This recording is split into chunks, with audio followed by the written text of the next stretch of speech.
Hello.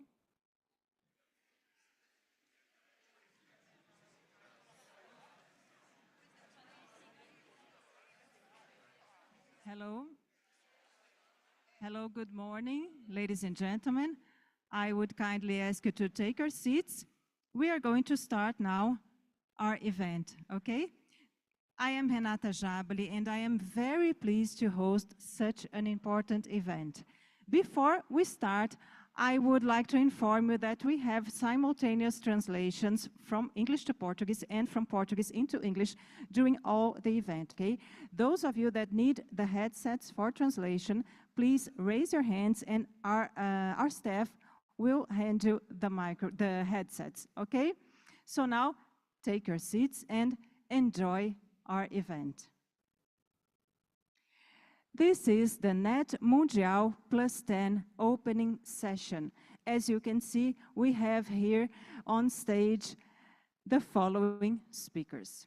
Minister Luciana Santos from the Brazilian Minister of Science, Technology and Innovation. Hartmut Glasser, Executive Secretary, CGI-BR, Head of NETmundial+10 Secretariat. Demi Getschko, NIC.BR CEO. Renata Mieli, Chair and Coordinator of CGI.BR. Luciano Maza, representing the Brazilian Ministry of Foreign Affairs. Virgilio Almeida, Chair of NETmundial in 2014.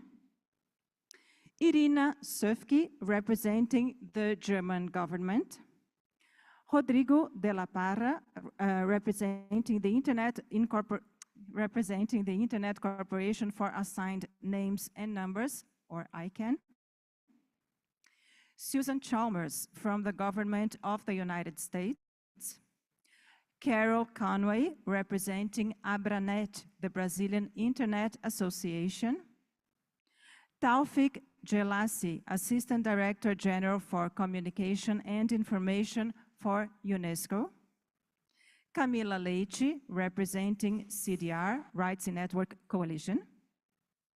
Luciano Maza, representing the Brazilian Ministry of Foreign Affairs, which I have previously introduced. Okay, so now to begin our speeches, I would like to invite Mr. Hartmut Glasser. Please, you can come to the podium, or you can start. Bom dia a todos. Antes da minha palestra, da minha palavra, eu quero fazer uma explicação que o comitê gestor tem uma assessoria e nós trabalhamos. Good morning, and before saying anything, we work together, so whenever I speak, we write together. And what I'm going to express here is the result of teamwork. Dear friends, welcome to those who, like me, share our Brazil. People who live and dream in these lands. A cordial welcome to those arriving from trips, who have left their homeland for a few days to share their dreams with us here in São Paulo.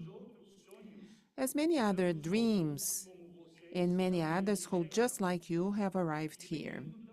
And I would also like to welcome those who follow us from many other places online, either here in Brazil or people at greater distances. Once again, we have come together to point new directions, and this is very good. I remember our first NETmundial. 10 years have passed. It was April 2014. It's not a very long period of time. Many of us who are here today have already dedicated several decades to the growth and improvement of the internet and in our countries and around the world. We know because we live and experience the speed of new things that appear on the internet at every period. More than novelties of the countless new, old, and original technologies that surprise us in unprecedented ways and also in a very fast way. Also, the speed of the internet itself. More than billions have been included in the last decade, new users of the internet, and the speed of the infrastructure that supports speed that we intend and our ability to maintain it. Also, the speed in being challenged with new and complex challenges that call for equitable solutions. It's been a period of time in which an awful lot of things have happened. It's not just speed that feeds the internet. We know because we also live slowly, the same 10 years. Not that they have taken too long, but it is imperative to recognize that there is a time to mature, a time to plant, and a time to harvest. Much of what we have done requires patience. When the purpose is to reach consensus, the process oftentimes is slow. I can say so because we have experience for almost 3 decades in the Internet Management Committee in Brazil, which in its time when it was created back in 1995, it emerged as a multi-sectorial representation. And we have persisted on this method and governance, each action, each decision at its own time. Considering the speed and new things that appear on the internet, or due to the slow process of building consensus, or due to other temporal variables, it's good that we visit each other from time to time. And we should also revisit what we have already produced. Observe the path that we have taken, our achievements, our challenges, our advances, and whatever is still unfinished. Oftentimes we become capable of envisioning what has already been done and what still needs to be done when we meet and express our different visions in different perspectives. This is the primary purpose of this NETmundial+10 meeting. We believe in the strengths of consensus principles. We believe in the real multi-stakeholder approach that effectively participate in different sectors, expressing their common themes, everyone in equal conditions and possibilities. This is what we did in 2014. This is what we hope to do this year in 2024 in this NETmundial+10, more than a dream, an action so that open, inclusive, multiple, and diverse processes are the assumptions for the paths that we want to take. Let's keep walking. All of us together. Welcome to NETmundial+10. Welcome to the new decade. May our path of consensus be everlasting, beyond and closer. And may it be both the path that ourselves, you and me, may be the sign of hope that we want to discuss and approve in this event. NETmundial+10. I wish good work for everyone. You're most welcome so that together, once again, we may shed light for the next few years.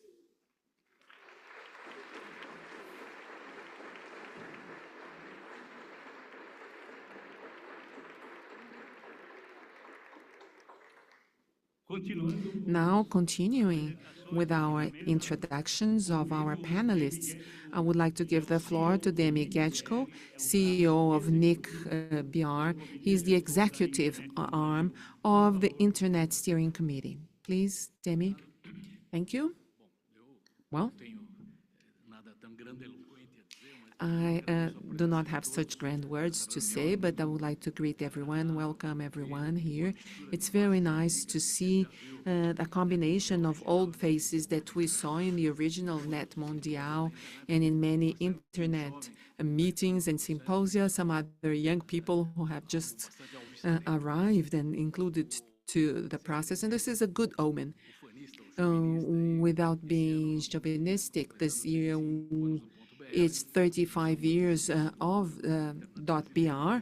This is the anniversary. We are very happy, and the Brazilian internet is usually well seen overseas. But Brazil's image in this area is good, maybe what led to NETmundial+1 and is still the driver for NETmundial+10.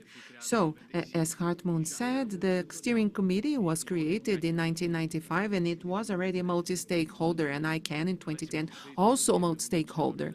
So this approach of having multi-stakeholder organizations is a way of working right from the beginning. So, this meeting today is something important, and the conversations that we have been having since 2009, this was in Lithuania.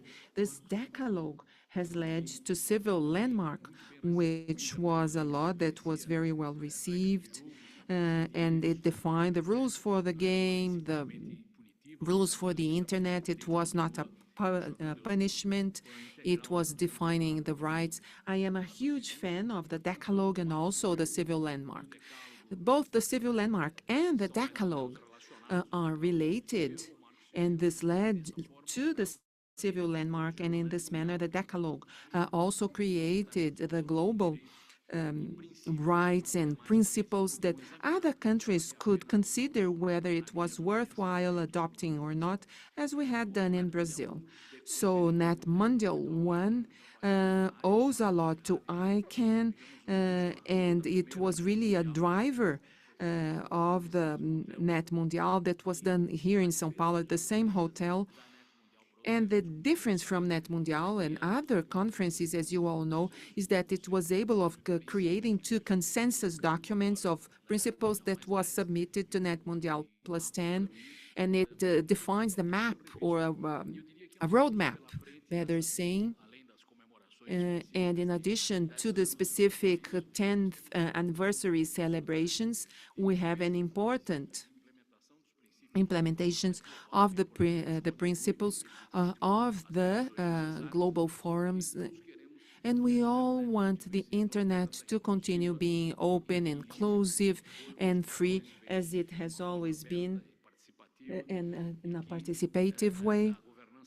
And the governance should continue as a multi-stakeholder enterprise. So there is a lot of fragmentation, and we need to be very careful with that, especially when we define the semantics, what we mean by fragmentation and what we mean when we say internet. So we need to define the fertile soil that is the internet, where many applications are born, and applications itself. So we need to differentiate the substrate and what has grown from the substrate. And of course, I am completely in favor of keeping the substrate whole, uniform, and unique, so that everything else may grow in there. So I think that this is the scenario that we are dealing with in NETmundial+10. I hope that we can come up with a document that will show that is similar to the initial NETmundial, that we can reach a consensus where each one will give up something, so that we can get to a joint consensus to strengthen the global internet, especially in the new scenarios that are much more complex than they used to be in the past. So I hope you all have an excellent meeting. I would like to thank you all for coming here, and I would like to take the opportunity of the ministry here at the as a fellow panelist. Thank you so much.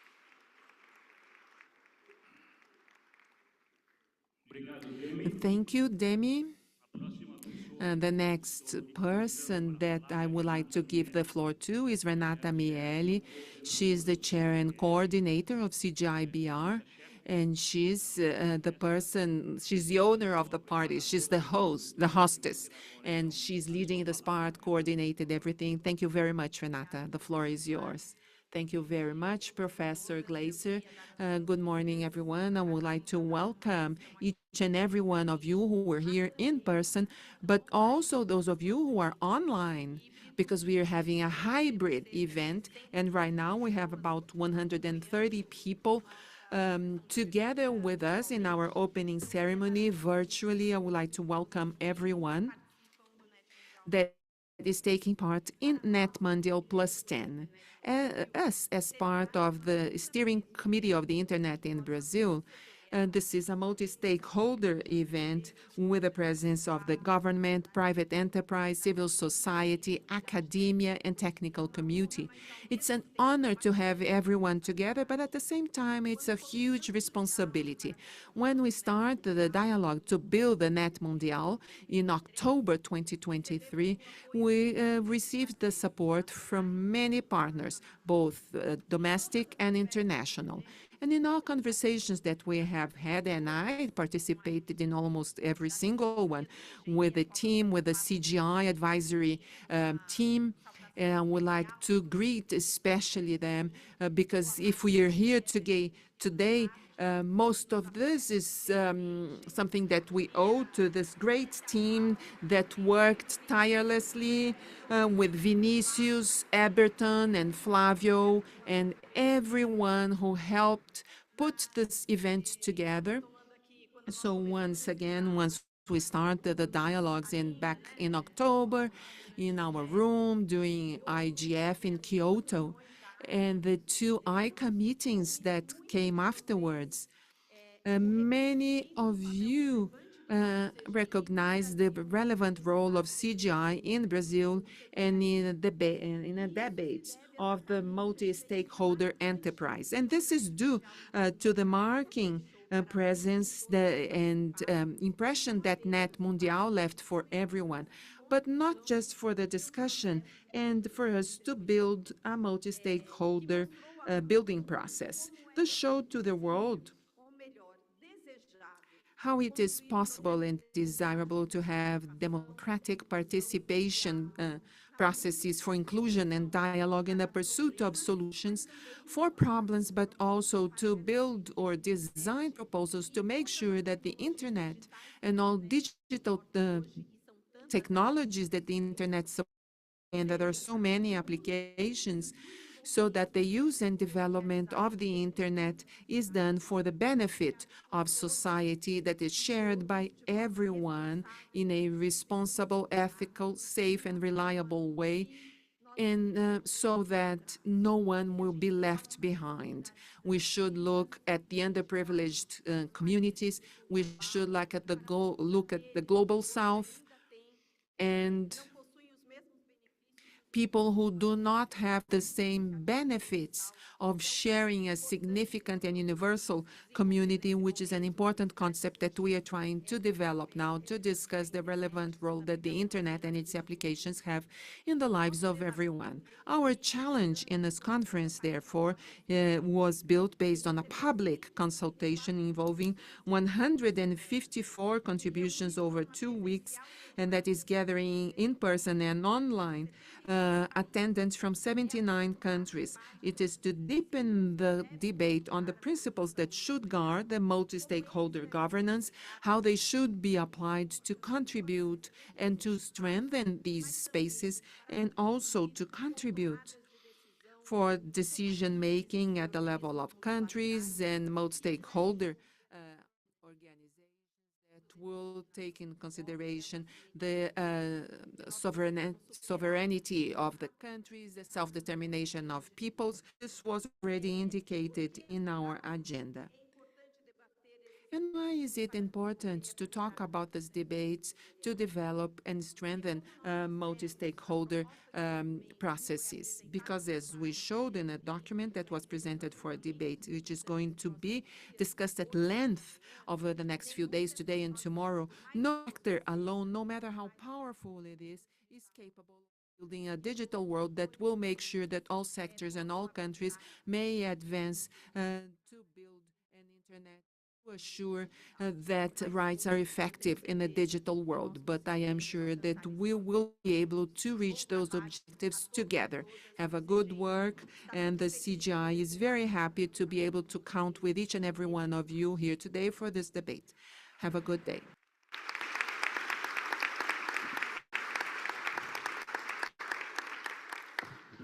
Thank you, Renata. Now I'm going to hand it over to Professor Virgilio Almeida. He was the chair of NETmundial in 2014. At that time, he was our boss. Virgilio is a professor. He works for the Federal University of Minas Gerais and in other projects. So, Virgilio, you have the floor. Good morning, everyone. I would like to start by welcoming all the participants of NETmundial+10. I would like to greet Minister Luciana Santos, coordinator of this conference, Renata Mieli, and I would like to greet on their behalf all of you who are here with us today. Thank you very much, CGI.br and their team for the invitation. I just have a few comments to make about our conference. Digital technologies are ubiquitous and they are part of our daily lives. We have the government, we have companies, everyone using them. Constant in evolution, and they really amaze us. Every single day we have news about new digital applications, and this is a trend that is going to persist over the years. However, there is another side of the coin. The digital world is also bringing us a number of concerns, just coming close to a crisis that is challenging reality, individual rights, and the global order. Governments for all over the world have been fighting to respond to this challenge of digital governance, which really involves a number of dimensions. Regulating and ruling digital advance will require the creation of new policies, laws to oversee the use of the new technologies. 10 years ago, we got together exactly where we are today to really have a number of discussions, pioneer discussions about the principles of internet governance and to create a roadmap of future challenges. NETmundial introduced a very significant dimension by promoting a multi-stakeholder process of discussions, which has led to very tangible results. NETmundial involves all the stakeholders, and everyone was treated equally during decision-making process. And it has really shown a break with the previous system that we used to have, really towards a multi-stakeholder model for our modern era. NETmundial has introduced a number of innovative elements which have overcome previous experiences that we have had in the implementation of other initiatives. The multi-stakeholder initiative can help us detect concrete measures to deal with specific issues that demand much more than general principles.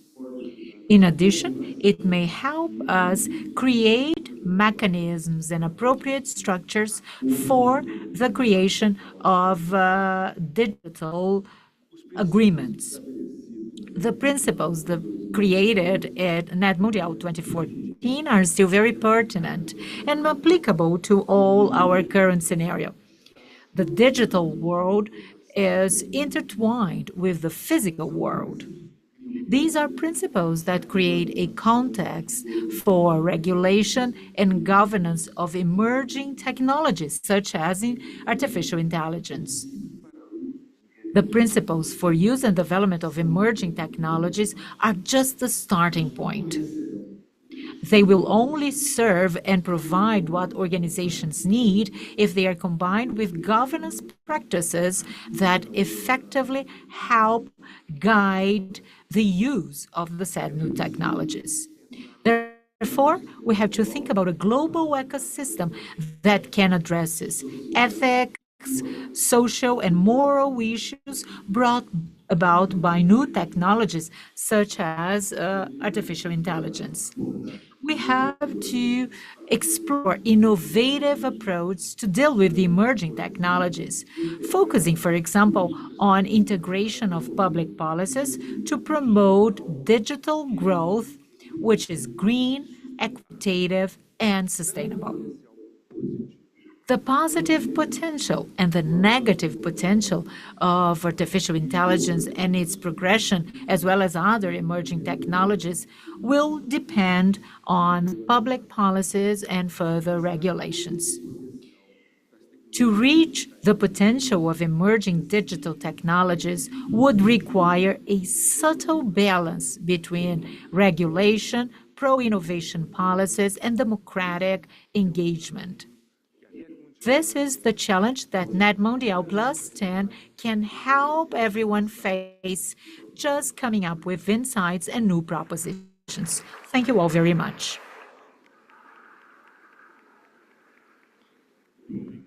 Thank you very much, Virgilio. I would like now to invite Enina Suki, representing the German government, so that she can just make her comments. Minister Santos, Excellencies, ladies and gentlemen, and dear multi-stakeholders online and offline. It's a huge honor indeed to be here today on behalf of the German government, and I'm tremendously looking forward to these 2 days of discussions with all of you. I would like to start by thanking the Internet Steering Committee for not only organizing this wonderful event, but also for the entire process leading up to it. In particular, the consultation that has taken place before, and that is, I think, of really high importance for all our discussions today and tomorrow. We know that it is quite a challenge to organize such a huge process, and therefore we're even more grateful for that. I couldn't imagine a better point in time when to hold such an event. As you all know, the discussions on the Global Digital Compact are currently ongoing, and we have the discussions on the WISIS review process ahead of us. So very important decisions on international digital policy and internet governance in particular about to be taken, and it is really important to come together here and discuss these issues in depth and in detail. As you know, Germany has always been a steadfast supporter of the multi-stakeholder model and remains so today. Our active role as a stakeholder in this process back quite a long way to the World Summit on the Information Society, but also to NETmundial 10 years ago, where we also had a big German delegation, to the Internet Governance Forum, which we held in 2019 in Berlin, and as I said, to the present day.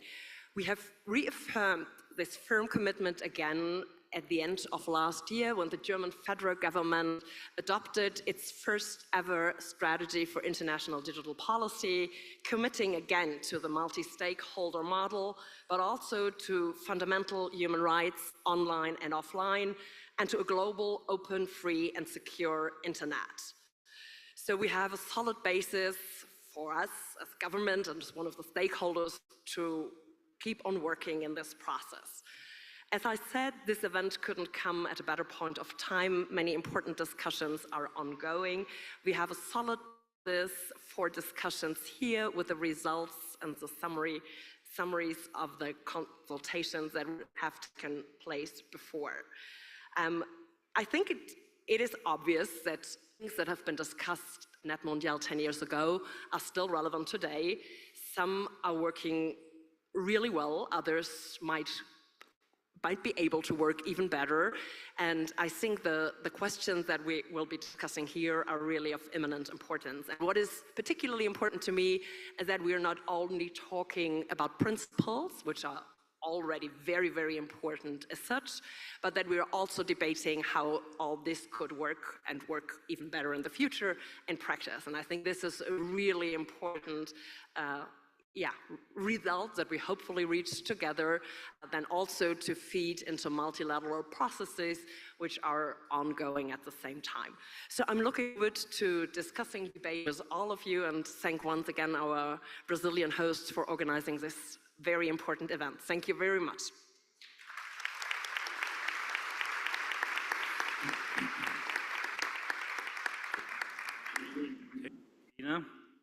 Obrigado, Elina. I would like now to invite Rodrigo de la, representing ICANN, the Internet Corporation for Assigned Names and Numbers, for his comments. Rodrigo, please. Thank you, Professor Glasser. Thank you for the invitation. Excellency, Minister Luciana Santos, Brazilian Minister of Science, Technology and Innovation, distinguished Renata Mieli, Chair of the Comitê Gestor da Internet do Brasil, distinguished Demi Getschko, President of NETmundial.br, distinguished Luciano Maza, Brazil Ministry of Foreign Affairs, distinguished Professor Virgilio Almeida, Professor of the Federal University of Minas Gerais and NETmundial 2014 Chair, distinguished Enina Suki, Federal Ministry for Digital and Transport, Germany, distinguished Susan Chalmers, United States, Department of Commerce and TAA, distinguished Carol Conway, Abranet, Brazil, distinguished Camila Leite, Coalizão Direitos na Rede do Brasil, CDA. Ladies and gentlemen, it is a great privilege and honor for me to be here with all of you, distinguished panelists and members of the global multi-stakeholder internet community. During this welcome session of NETmundial+10, which promises to be yet another important milestone in the history of internet governance discussions. ICANN is proud to be recognized as one of the many organizations that constitute the global internet technical community and embraces the opportunity to share this message in this capacity. 10 years ago, from governments, civil society, the private sector, technical bodies, and academia came together to reinforce existing principles of internet governance and reinvigorate our lively discussions. The outcome of NETmundial was a document that outlined core internet governance principles and a roadmap for the future. Among these principles were inclusivity and multi-stakeholderism, by affirming that all stakeholders have valid roles in shaping internet policy. Transparency, by promoting open decision-making processes to foster trust. Accountability, by ensuring that mechanisms exist to hold internet governance bodies responsible. And recognition of the internet as a global resource, which should be managed in the public interest. In the years since NETmundial, we have continued to build and nurture a truly inclusive and respecting internet for all. NETmundial took place at an for the ICANN community, beginning of the IANA stewardship transition, which was the culmination of a long process that oversight of critical internet resources to the global multi-stakeholder community. This historic shift underscored the core NETmundial principle of a collaborative internet governance model. Many of the principles and the roadmap laid out in 2014 remain as vital as ever. They continue to be part of the discussions taking place at different venues, including the Internet Governance Forum. As a staff member of ICANN, I recognize our organization's responsibility in this ecosystem. While our work in coordination with our partners and sister organizations focuses on technical coordination of the Internet's unique identifiers, its implications are far broader. ICANN's commitment to multi-stakeholder participation is one of our foundational principles. Our technical work is guided by the shared commitment to a global, open, and secure Internet that is accessible to all. Today, let us honor the legacy of NETmundial by remembering one of the essential elements of the meeting in 2014, the power of collaboration. When a diverse community engages in dialogue, it can find common ground and solutions even amid complex challenges. I want to take this opportunity also to recognize the work and commitment of our partners in the technical community. The technical coordination has been and still is sound and has resulted in a secure, open, and interoperable Internet. Policy development processes within the technical communities are characterized, among others by openness, inclusivity, and active participation of stakeholders with relevant expertise. While there is strong and wide support to the multi-stakeholder model of governance, there are still some discussions happening in multilateral settings that prevent stakeholder groups to participate effectively. If a trend of having this sort of discussions related to digital and Internet policy issues in multilateral or exclusively intergovernmental organizations is observed, the multi-stakeholder model of Internet governance and the goal to maintain a single and interoperable Internet can be adversely impacted. It is important to highlight when potential conflicts and duplications arise and urge governments to uphold their commitments to the WSIS Tunis agenda and WSIS +10 outcome document. Over the years, we have confirmed that the multi-stakeholder is not only a good-to-have attribute of Internet.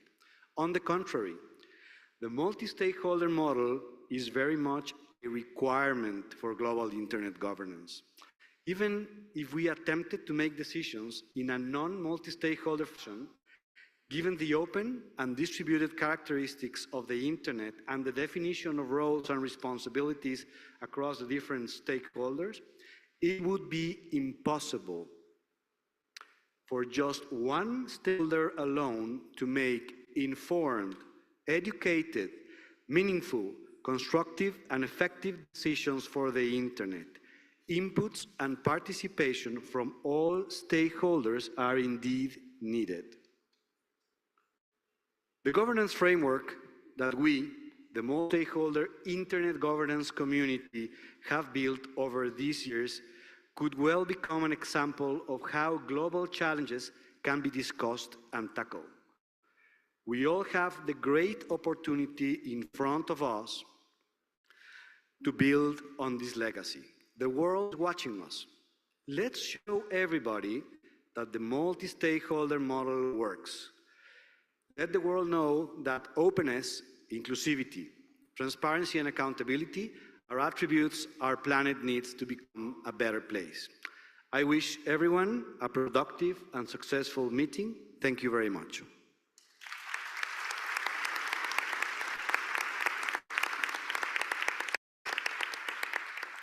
Obrigado, Rodrigo. Good morning. Thank you, Rodrigo.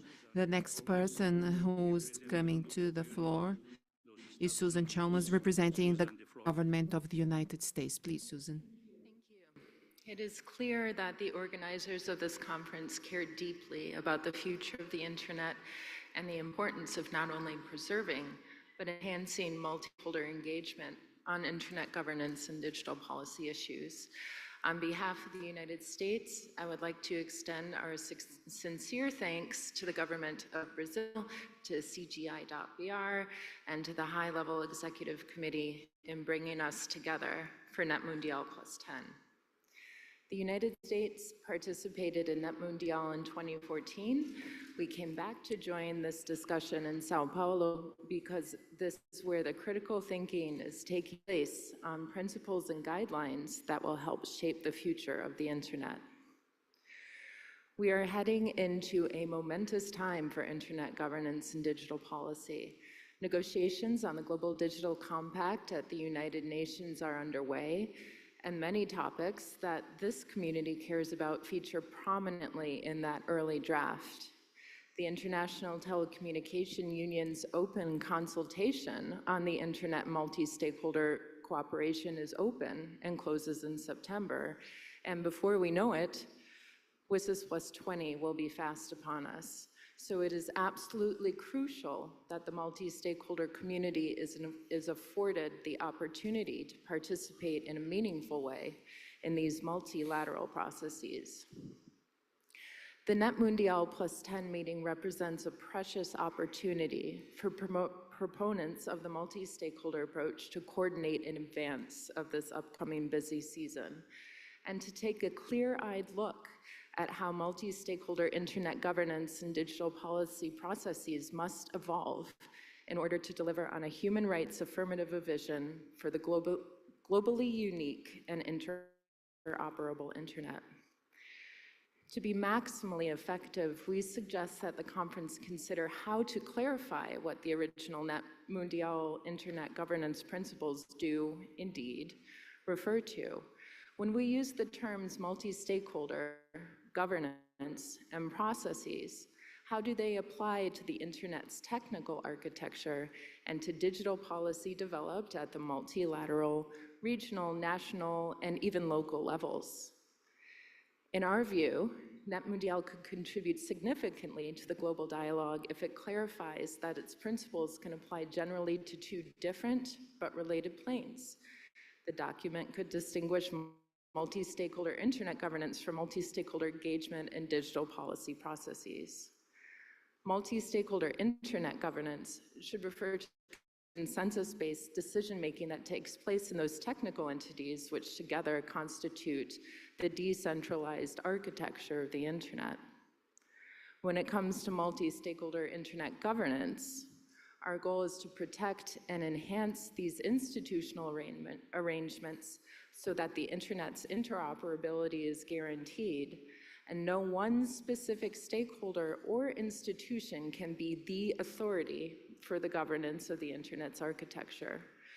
Doing so will protect the stability, security, and resilience of the internet as a global platform. And a specific demonstration of multi-stakeholder internet governance in action was the IANA stewardship transition. We can distinguish multi-stakeholder internet governance from multi-stakeholder engagement in processes to shape policy for the content, services, and activity that takes place on the internet itself. And here, the Global Digital Compact is perhaps the most immediate opportunity.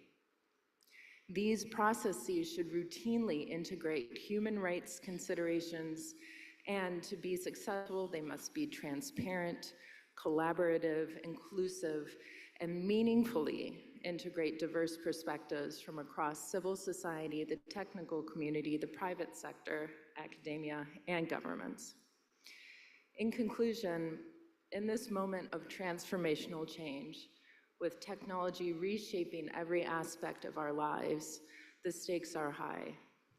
The United States is committed to working with multi-stakeholder partners and other governments to facilitate meaningful access, protect human rights online, and demonstrate that democracy can deliver as we navigate the digital transformation happening around us. This NETmundial+10 meeting can be instrumental in helping the global internet community to be more effective in shaping this transformation. And we look forward to working with all of you on an equal footing to make this happen. Thank you.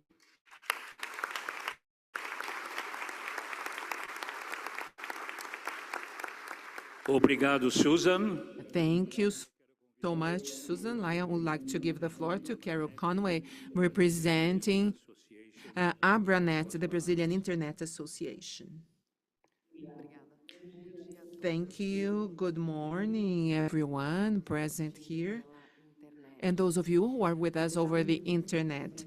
Dear Minister Luciana Santos, dear Renata Glasser, Demi, Virgilio, on behalf of whom I would like to greet everyone on this table. It's a great joy that on behalf of Abranet, the Brazilian Association of the Internet, and many of our members who are here present and others who are representing, I would like to welcome everyone to this meeting. I would like to thank Glasser, Renata, Demi, and everyone for the invitation that have brought us so far, 10 years after our last meeting on this very same place at the same hotel. It's a time of great meaning with all of you present here and our minister that are fundamental figures for the advance of our policy of technology and innovation. It's an essential piece of the policy for this decade, the decade that is worth a century. I would like to extend my greetings to our community whose joint effort has been essential for us to come to this point. Minister, I have witnessed right here the signature of the internet landmark, the first consultation through digital platforms of the government right here at this very same place. I have seen our entire community being very, very excited for being heard and for collective design. And we're here once again together 10 years later to think about governance and principles. So I would like to express this by renewing our vows of a bond with the internet and our identity and our marriage, which is not just professional but personal too, considering that all of us have experienced, we all here in Brazil experience and live with the internet, but unfortunately this is not yet our reality. And only 22% of the population have access to significant connectivity. But on behalf of the renewal of these vows, I remembered the concept of anthroposophy that says that every 7 years people evolve, taking what they learned in the previous 7-year periods from 0 to 7, 7 to 14, and they gradually evolve. In the case of the internet, I would say that we are experienced 10-year periods. In 1994, the internet arrived to schools, the commercial internet started, and so in the case of human beings, this was when we call the nest phase. In 2004, the broadband consolidated, which was the phase of belonging. In 2014, we published the civil landmark and enacted it, which is the phase of identity. And now in 2024, we have come across the phase called the phase of the eye with intelligence, but in this case, it's artificial. It's true that many of us are once again wondering, is the internet dead? I remember an economist paper in 2013 saying, is the web dead? And now, once again, we're this discussion again. The internet, as the civil landmark proved in 2014, it is not dead, it has evolved. And now it is transforming once again, as it happens every 10 years. So today, new technological initiatives that I am witnessing at Abranet with our members, they're really amazing, and they're the result of everything that have brought us this far with the marriage that we celebrated in the past. It's our responsibility as a community to preserve it. And to do that, the tools are the principles and governance. And of course, having new parameters based on this new 10-year period in terms of what we want from it. If we don't know where we want to go, we're not going to get anywhere. And this 10-year period, as Professor Virgilio recently said, our challenge is even bigger, but so are the possibilities. We need to expand the contributions of the society to help the people who make laws as a society and as a community. I'm going to repeat, we need to expand our contributions to make it clear what we want from the internet and AI. And then we have recently announced the creation of of the AER board and society to guide the new regulations. We are going to have an online consultation through the website, What Do We Want From AI.com.br, and I invite you all to log in. And we're also going to have campus parties for those of you who do not have internet access and who are not here, so that you can contribute. And it is essential, before we discuss all of this, or at the same time, to take care of misinformation, assuring connectivity for everyone, to assure principles such as neutrality, innovations, to value science, but definitely many other things and ideas are going to arise from this conference.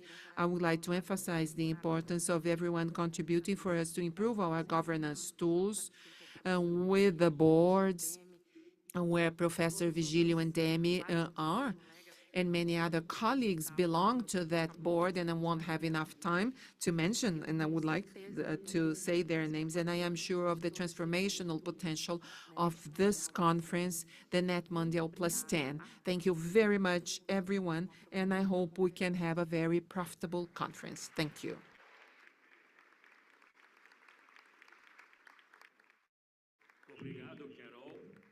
Thank you, Carol. Now I would like to give the floor to Tawfik Jelassi, representing UNESCO as its General Director for Communications and Information. Please, Tawfik, floor is yours. Excellency, Minister of Science, Technology and Innovation, distinguished guests, esteemed participants, it's an honor and privilege to represent UNESCO at NETmundial+10. We were here 10 years ago in the first edition, and we believe in the work and the global debates about digital governance, and our mandate includes fostering and promoting the free flow of information around the world. And that's why we want to take an active part in the debates today and the coming days. 10 years ago, the NETmundial conference brought together stakeholders from all over the world to discuss the future of the internet. It has resulted in the adoption of governance principles aimed at fostering an open, inclusive, and transparent internet. These principles advocated for multi-stakeholder approach based on human rights and very much aligned with international standards. They aimed to promote the internet as a globally coherent, interconnected, stable, and unfragmented space, while emphasizing the importance of fostering innovation and creativity. These principles have served as a guiding light, shaping our collective efforts to harness the transformative power of the internet for the betterment of humanity. However, over the last decade, the digital landscape continued to evolve in a significant way. We have seen the rise of digital platforms. We have seen the advent of generative artificial intelligence, which is fundamentally changing the way we communicate, the way we collaborate, the way we do business, and the way we live.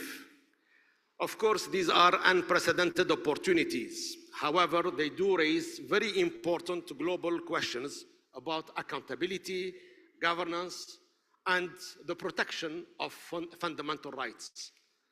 I would like here to mention a few actions that UNESCO has taken over the last decade in line with NETmundial first edition. First of all, I would like to say that UNESCO has developed what we call the Rome X principles and the Internet Universality Indicators. Rome X standing for a human rights, open, accessible, and multi-stakeholder approach to the internet. This is obviously directly aligned with the framework established here back in 2014. Our related Internet Universality Indicators have been used by 40 countries around the world to conduct national digital assessment. They are currently being revised in partnership with others, including the CETIC Center based here in Sao Paulo, and we have a session today at 12 noon to present this updating process, which is ongoing. The second action I would like to mention is the 2021 first global recommendation of UNESCO on the ethics of artificial intelligence. This was the first standard-setting instrument of its kind adopted by our 193 member states, and this recommendation is currently being implemented in over 50 countries around the world. The third action, which is worth mentioning, which concluded last November with the publication of the UNESCO Global Guidelines for the Governance of Digital Platforms. We all recognize that digital platforms are a major development, obviously, but also they have become a place for hatred, for disinformation, for cyberbullying, and for online violence. And of course, we have to take a stand here and to do something to combat the harmful online content of the platforms. This was done through, the work of UNESCO was done through a 2-year multi-stakeholder approach that involved global open consultations and has benefited from more than 10,000 inputs that we have received as a base for our global guidelines. This is a contribution from UNESCO to other efforts happening elsewhere to combat disinformation, which, as you may know, was quoted by the Davos World Economic Forum this past January as the global risk #1 this and next year. That is disinformation ahead of climate change.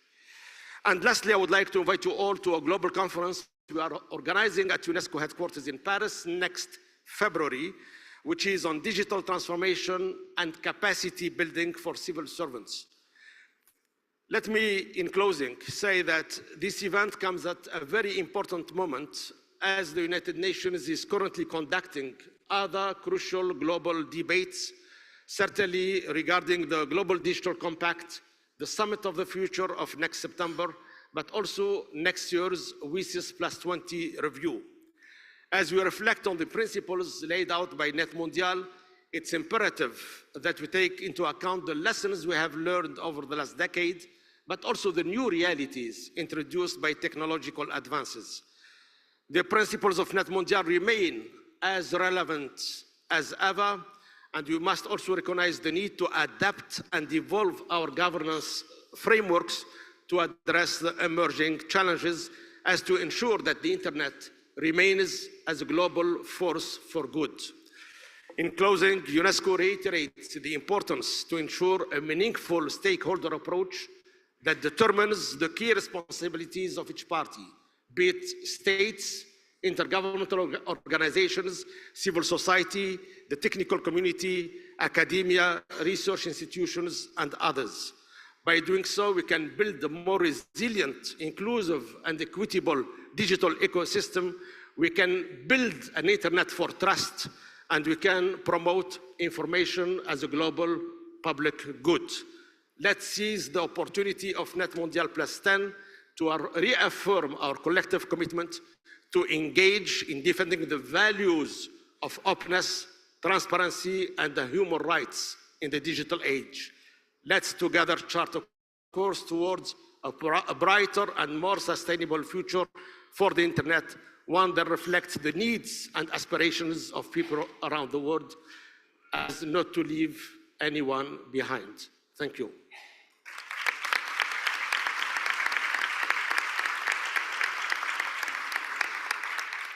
Obrigado, Tawfik. Quero convidar agora a Camila Leite, representando a CDR. Thank you, Tawfik. Now let me invite Camila Leite, representing CDR, and I would like to invite her to make her comments. Historical moment of NETmundial+10. That said, I will excuse myself, and since I'm proudly in my country, I will be speaking in Portuguese. Bem-vindos ao NETmundial+10. Welcome to NETmundial+10. I would like to greet the panel, and I was very glad to be invited to represent CDR, Coalition of Rights in the Network, gathering 50 Brazilian organizations working in the defense of human rights in a digital work, and IDEC, which I represent here. These are qualified organizations to represent the civil society in the opening panel. We are all here today in this huge effort to come with a consensus to reinform the principles of multi-stakeholder organization and also take one further step of what it means to have a democratic space for multi-stakeholder participation. In the past 10 years, a lot has changed, but we still have got many challenges ahead of us with internet, which is more concentrated platforms, highly concentrated, universalization of significant connectivity with so many people still being directly or indirectly excluded, and new challenges such as AI, which we also depend on them, but molding and shaping, expression, and human rights and other elements. To have appropriate internet governance, we still need processes which are open and inclusive, not only in the shape, the way they are, but also in practice, not only theory, but in practice, and always respecting human rights online. We emphasize the importance of cooperation, and we have to recognize what are the important advances in the 10 years we have had. And there are 4 key points here. First of all, asymmetry of power. Second, multi-stakeholder approach in all spaces. Multi-stakeholder as a process, and formally transparency, being always in a very symmetrical distribution. We have to recognize the imbalance of power between the global north and the other countries. We have to understand the difference in context of all these countries to ensure significant participation, considering all the different contexts and without excluding them. Asymmetry of industry in terms of capacity building, investments, and above all, we have to take into consideration that as we have internet with dominating digital platforms full of power and money, the civil society has a number of challenges of how to participate in all these different opportunities. The civil society has a lot to contribute, bringing more legitimacy to this process. But therefore, participation has to be effective and real.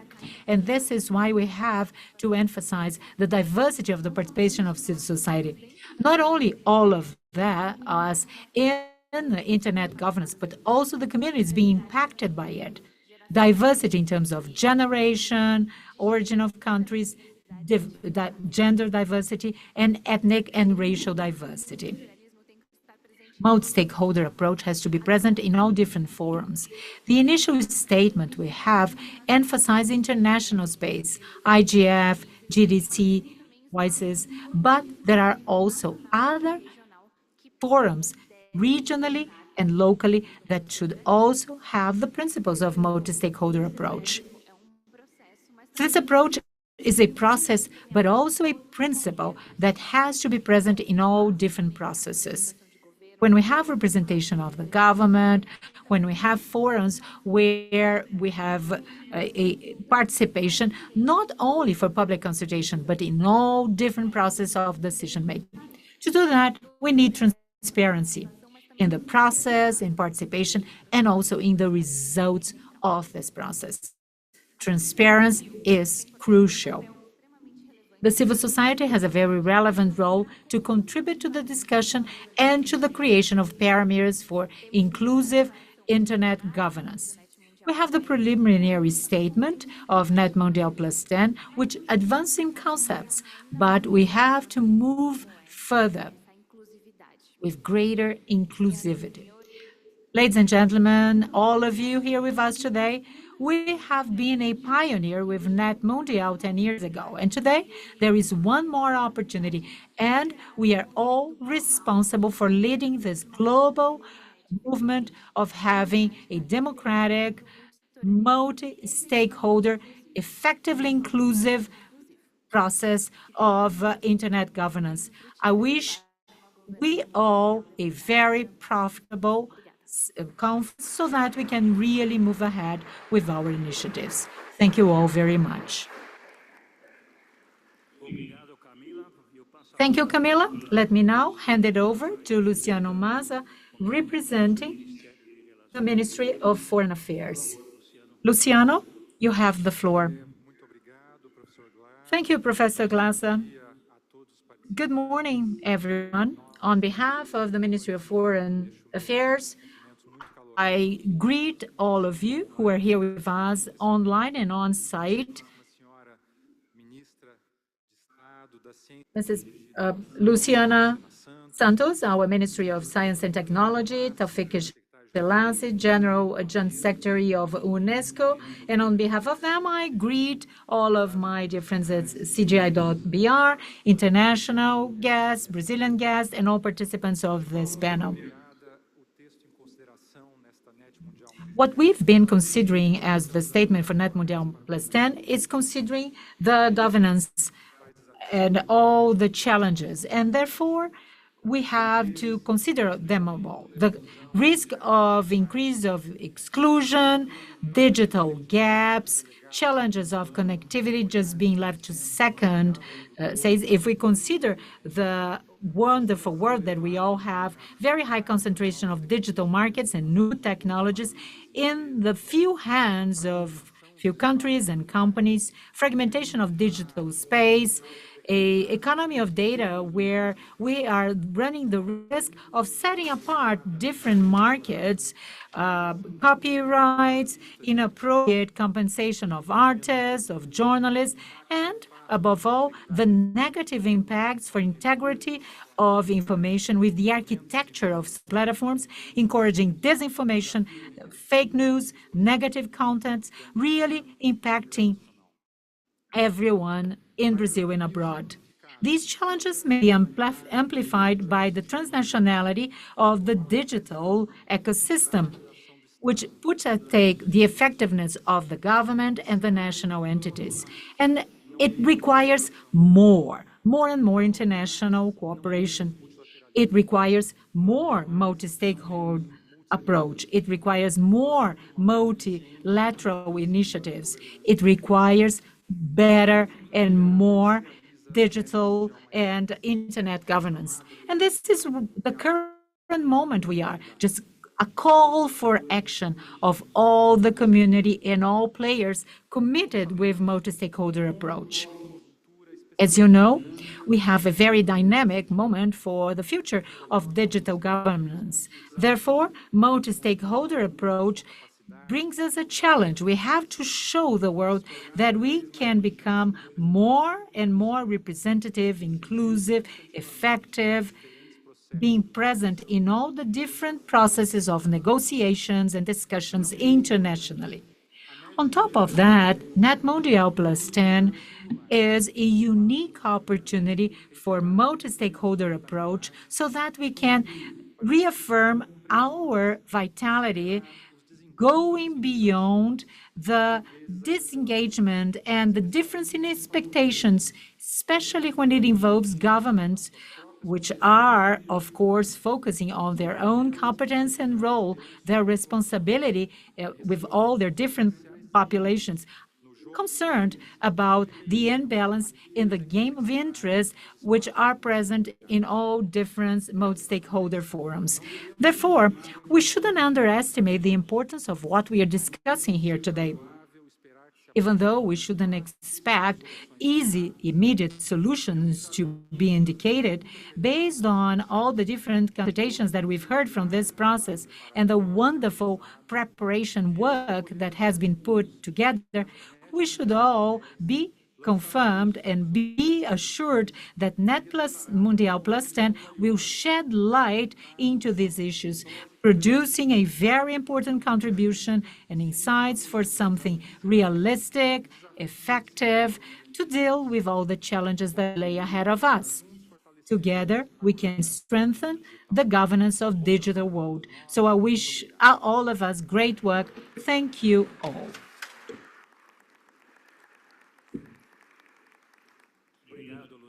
Thank you, Luciano.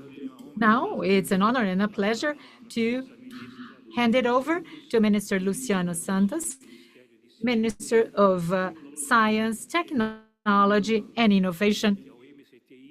This is the forum that indicates the person responsible for CGI. So she is our boss. Welcome, Minister Luciana Santos.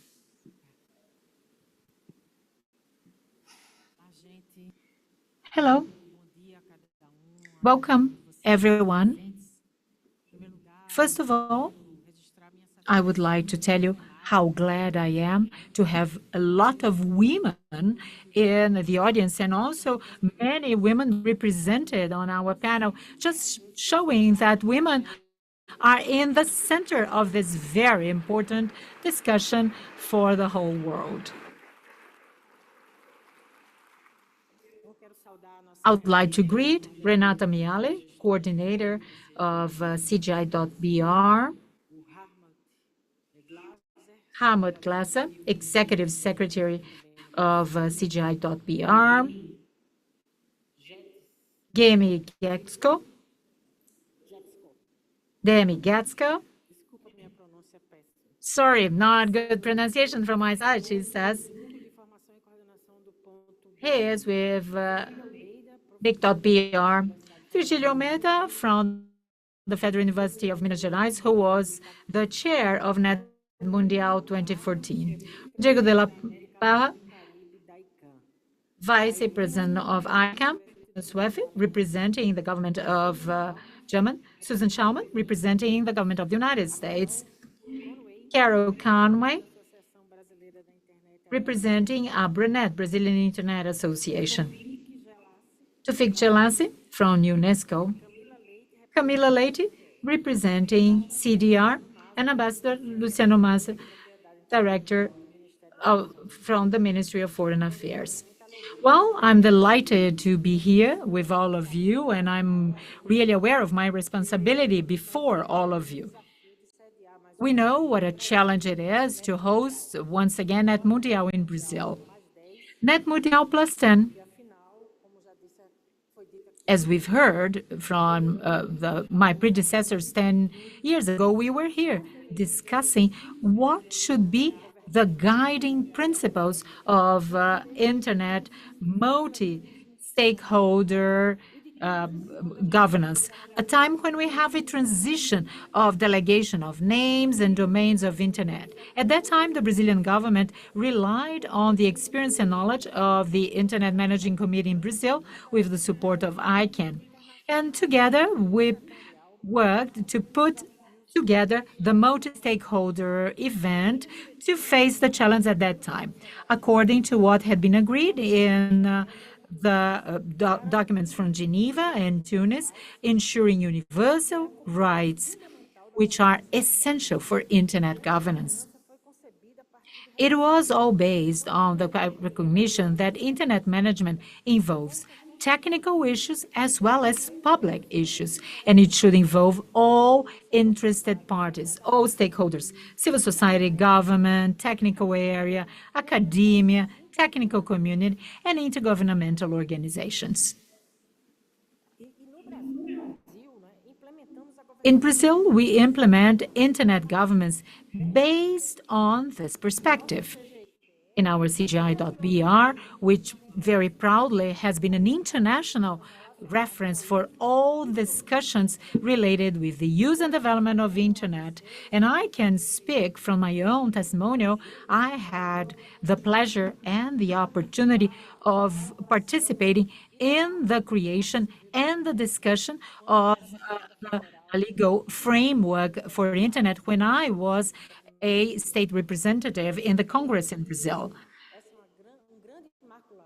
This is a very important legal framework, a very important achievement in Brazil to really create the management of internet. But we have to move ahead. We have to work on better regulation so that it can be really applicable when internet is being used. One of the messages of NETmundial at that time was to emphasize that the rights that people have offline should also be ensured online, proposing a number of guiding principles for internet multi-stakeholder approach. 10 years after that, we've had a sped-up process of new applications of internet, especially with the challenges brought by AI. the world had been constantly impacted by digital transformation. Based on internet, our life has been mediated by digital technology, and the impact that it has had on our reality is huge, both individually and collectively. We've been seeing how the digital world has changed the behavior of people since the very beginning of their lives. It has changed the way we interact socially, our affective relationships, the perception that we have of ourselves and of the world.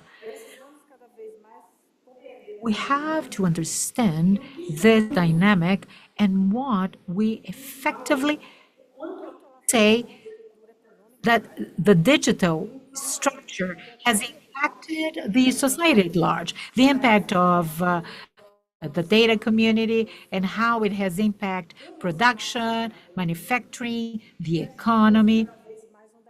And this is a constant discussion that has to be made publicly and be really incorporated by all nations and all populations. It all involves risks, opportunities, and this is how life is. So, considering the international uncertainty, the world of multiple crises, and in constant transition, we have to understand that the digital debate, which is being just dominated by few transnational companies, can really be part of a different kind of arrangement, not in a monopoly. Really, a possibility where we just put an end to social, economic, and political dominance. The governance of digital world has gained new complexity and has become central in all our national and international discussions.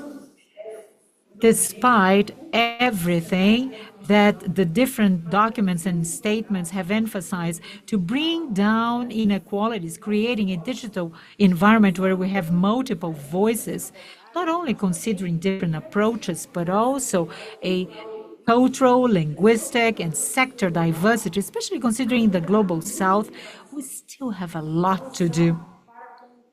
We really have to move ahead so that no is left behind. We want to make sure no one takes the center role. We have to make sure there are appropriate policies that really leads us to meeting our needs. An agenda based on reducing asymmetry and recognizing that access to internet should be a fundamental right. These are some of our challenges. So I wish that NETmundial+10 can offer a relevant forum for discussion to discuss internet governance, digital ecosystem, all in a broader perspective, discussing significant access, data protection, cybersecurity, artificial intelligence, freedom of speech, and the fight against disinformation. Because of all the social, democratic, and cultural impacts it may all be translated into. A governance which is not fragmented in terms of forums and topics. One of the main problems detected by this community is that there are different forums discussing guidelines and decision makings, which lead to a fragmented discussion, really hindering the participation of many countries and also academic, technical teams and forums and the civil society. As it had been the case in 2014, what Brazil wants is to be a catalyst of this process. And of course, the government of President Lula da Silva wants to include Brazil again in the World Forum, always speaking in favor of peace and creating win-win situations of cooperation, solidarity, the advance of the autonomy of different people. And this has been the policy of international policy, according to what the government has been put in place. And Brazil takes a very important role, being now the chair of G20. And we are going to lead some of the discussions about the future of technology so that we can have top-level discussions.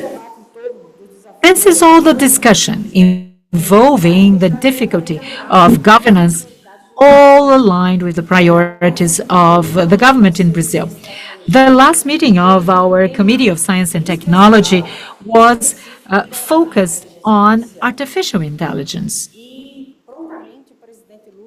President Lula da Silva asked us to discuss in the Conference of Science and Technology that's going to be held this year after many years, and it's going to be on June 4th to 6th. We want to present a plan to Brazil, not only discussing artificial intelligence, but also some additional points and proposals. So we have high expectations with NETmundial+10, because this is a privileged forum where we can build a multi-stakeholder approach discussing strategic topics for our current reality. We have the role and the duty of contributing to all ongoing processes, emphasizing the key role of multi-stakeholder approach, not as something concurrent to multilateral process, but rather as a complementary opportunity to get to consensus and to move ahead. Thank you all very much, and I wish you very fruitful discussions. Thank you.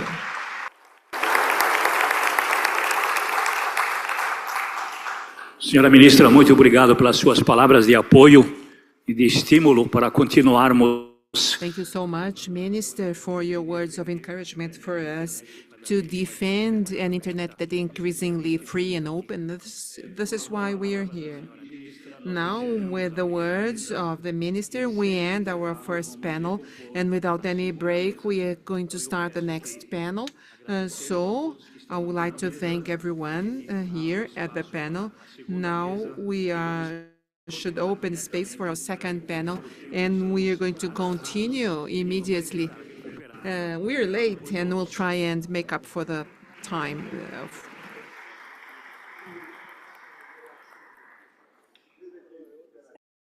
To all the participants of the opening session, I would kindly ask you to return to your seats and keep company to us during the event. Mrs. Renata is going to stay here on stage for the next session, okay?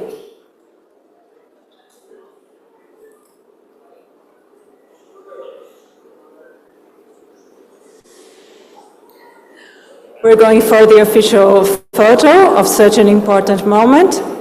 So I ask you to wait just a few minutes for the next session.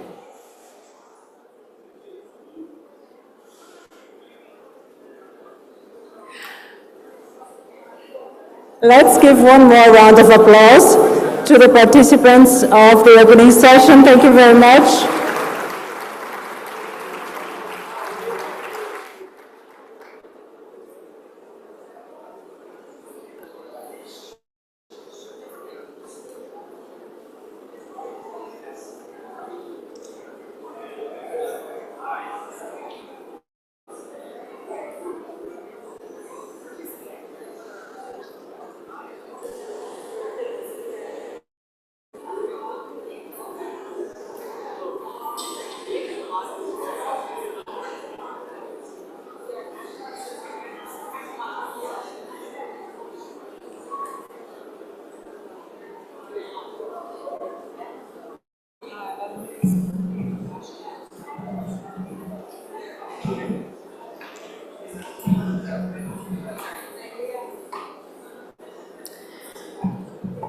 Okay, so now let's move on with our agenda. And before we continue, I have a very important message to you.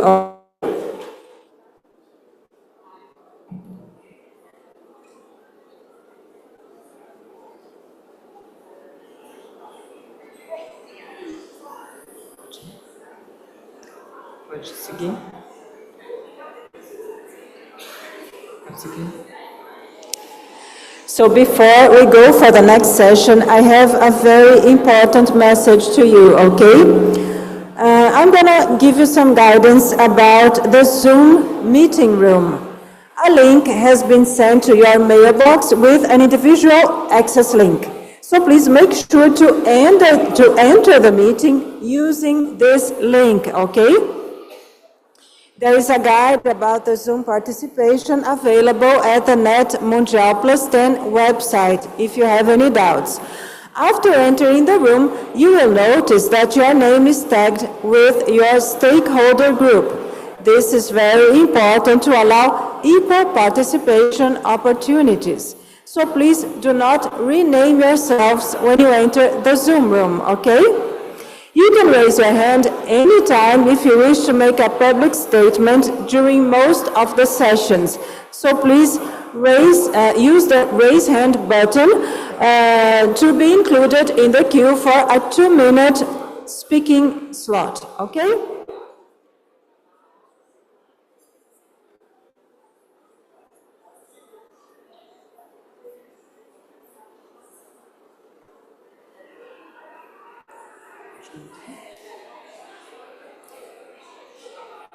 Okay, so now we're going for the next session, Global Challenges for the Governance of the Digital World, which will be moderated by Renata Mieli, which is on stage, and co-moderated by Bruna Martins dos Santos, HLAC and Digital Action, and Enina Suki, HLAC and ICC Basis. This session aims to be an overarching debate over the core challenges of the governance of the digital world, with a diverse set of participants. The session will tackle issues related to the main goals of NETmundial+10. And the speakers of this session are Bruna Martins dos Santos, HLAC and Digital Action, Enina Suki, HLAC and ICC Basis, Anne-Marie Entoft Melgaard, Danish Tech Ambassador, Antônia Patriota from Mercado Livre, Florian Martin Barreto from the University of Ottawa, Jennifer Chang, Asia, Manal Ismail, Entra, Nicholas Robinson Gendrade from OpenAI, Nath Demo, ETC Group, which is going to join us online, Michel Roberto de Souza from Derechos Digitales, Mona Gabala, ISOC, Jennifer Chang, Asia, and Umut Bahari Velas from Malmo University. And now I would like to give the floor to Renata, which is going to moderate the session and co-moderate with Bruna and Timea. Renata, the floor is yours. Thank you very much. I will pass the floor for Bruna Santos to start our panel. Please, Bruna. Bom dia, bem-vindos, bem-vindas, bem-vindos. Welcome to everyone. And I would like to greet everyone. I am part of HLAC, one of the moderators of this session, along with Renata and Timea. So this session is going to be about global challenges for the governance of the digital world. And the definition that we wrote is to talk about a moment international community is discussing on different spaces such as GTC, ISIS, and some others about different perspectives, the challenges for the future of a world where the internet and its applications will deeply transform the socioeconomic and cultural relationships. This is the time to reinforce important principles, update the discussion on core topics for the internet, and to continue implementing the stakeholder approach while we wait for an appropriate discussion and for processes, mechanisms, and procedures to be implemented. So we are going to have 2 rounds of questions in our session, one about challenges and the other one about participation. Now I give the floor to Renata to introduce the first round of questions and discussions. Thank you, Bruna. Thank you, Bruna. I'm going to address the first question. Thank you for all the participants, Anne-Marie, Nicolas. Let me see, 1 minute, please. Thank you, Anne-Marie, Nicolas, Nef, Michelle, Antonia, Mona, Jennifer, Florian, Humut. The first question for our first round is, in your stakeholder perception, what are the main obstacles and opportunities for engaging and advancing in the construction of a multi-stakeholder structure with a concrete impact on decision-making process for digital issues? Please, each speaker has 4 minutes to answer this first question. I will start with Anne, please. The floor is yours. Thank you for being here with us today. Thank you so much. Muito obrigada. Good morning, everyone. It's a pleasure to be back in Sao Paulo.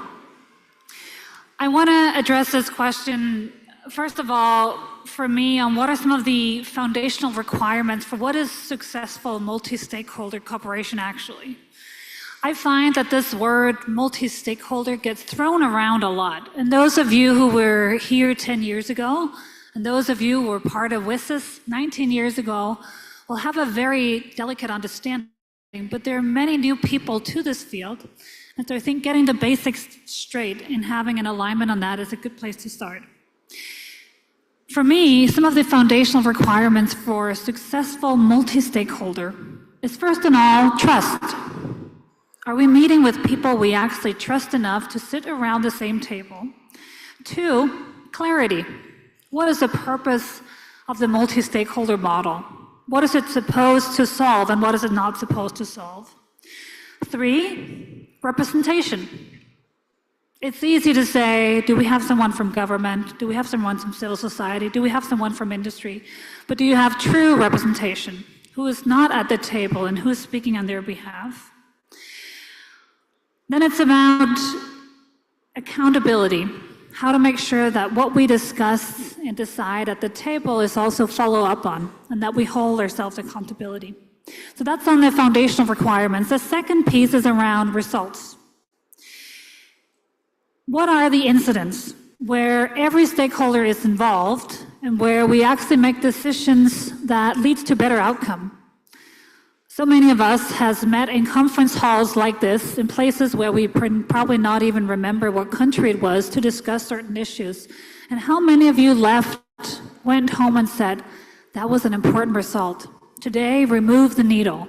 Today, we made the internet safer, more free, more stable, more interoperable. Today, we made a difference. And so when it comes to opticals, I go back to these foundationals. 1, they're not all in place. So when we look at some of the obstacles that we are occurring today, I think it's important to ask, do we have the right representation? Is there enough trust among these stakeholders? And is there enough clarity on what we're doing? And when it comes to the results, I was not here 10 years ago, and I was not part of WSIS 19 years ago. So I am looking at this as a relative newcomer. And I think it's fair to say that we've come a really, really long way, but we still have a very long way to go. The internet is not freely open, secure, interoperable, and perfectly working. It is a fragmented internet.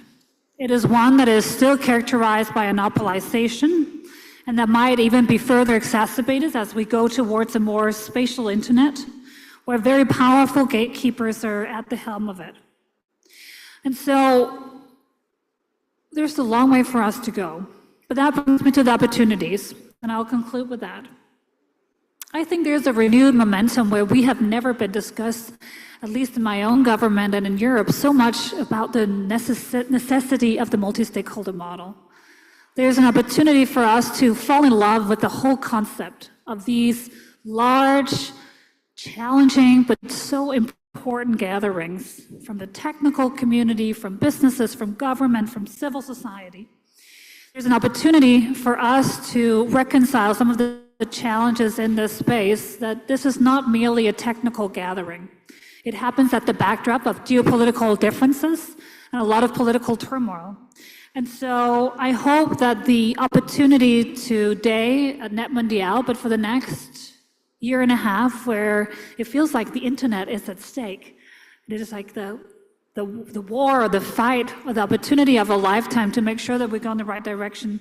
It is a time to fall in love with the multi-stakeholder model again, to show that we can get the foundational requirements in order and that we can deliver a result for generations to come.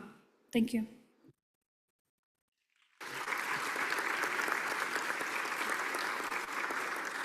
Thank you, Anne-Marie.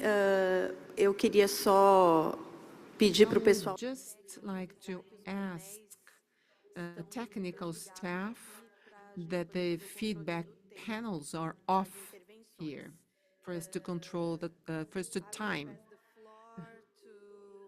Martin from the University of Ottawa to answer our first question about the challenges of the building of a multi-stakeholder process. Thank you.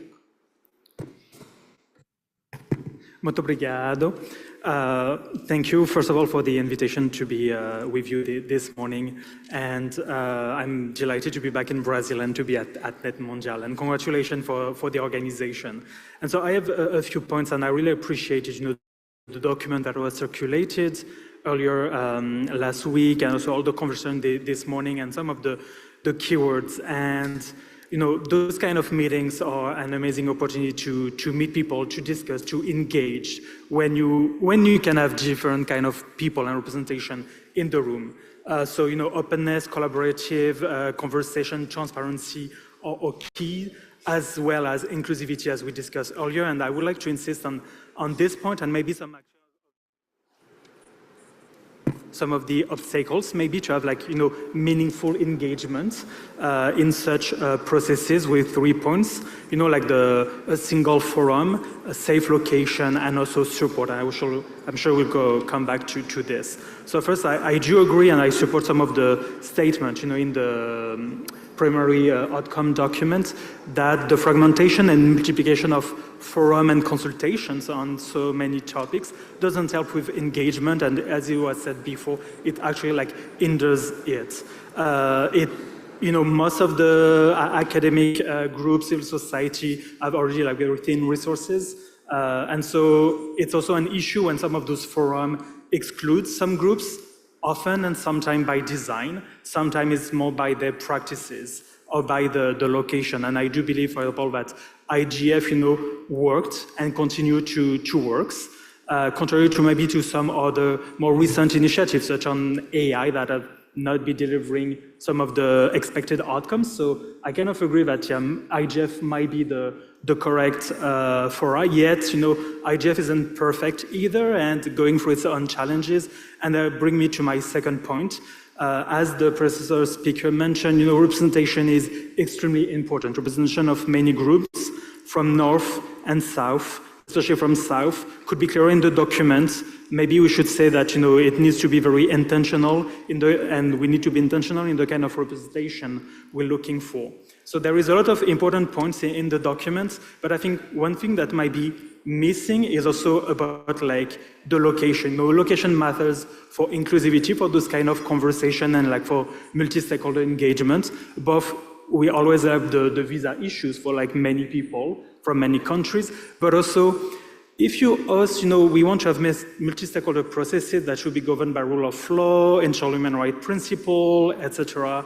But we then need to host those meetings in locations that welcome different people. I know we welcome representation, queer and trans voices, women, neurodivergent people, and all the marginalized and rural groups that suddenly cannot go safely to all parts of the world. And so if IGF needs to be such a foray, it needs to be in safe location. And my last point may be also on the, to have like a good multi-stakeholder engagement. And I know that NETmundial+10 aims at focusing on the processes, but I would be remiss to not highlight that we cannot dissociate process principle from substance principle, data protection, fundamental freedoms of expression, association, information, accessibility. We don't design conversation the same way depending on the content of the conversation. I know the document is already long, but with the geopolitical state of the world and the positive and negative impact of internet, AI, and other technologies on democracy and rights, as it was mentioned this morning, I do think that rather than just referring to the 2015 statement, the principle should be clearly stated as the need for human rights-based conversation. We should reinstate and reinforce the human rights and shared values section of the 2015 statement. I think that will really help for meaningful engagement from all stakeholders. Thank you. Thank you, Michel. Florian, I'm sorry. A ideia desse painel é ser exatamente isso, pontapé. And the idea is to be a kickoff for our document and the main aspects that we need to deal with here at NETmundial. I would like to thank the two contributions, the two inputs. Now I would like to give the floor to Jennifer Tang from .Asia. Please, Jennifer, the floor is yours.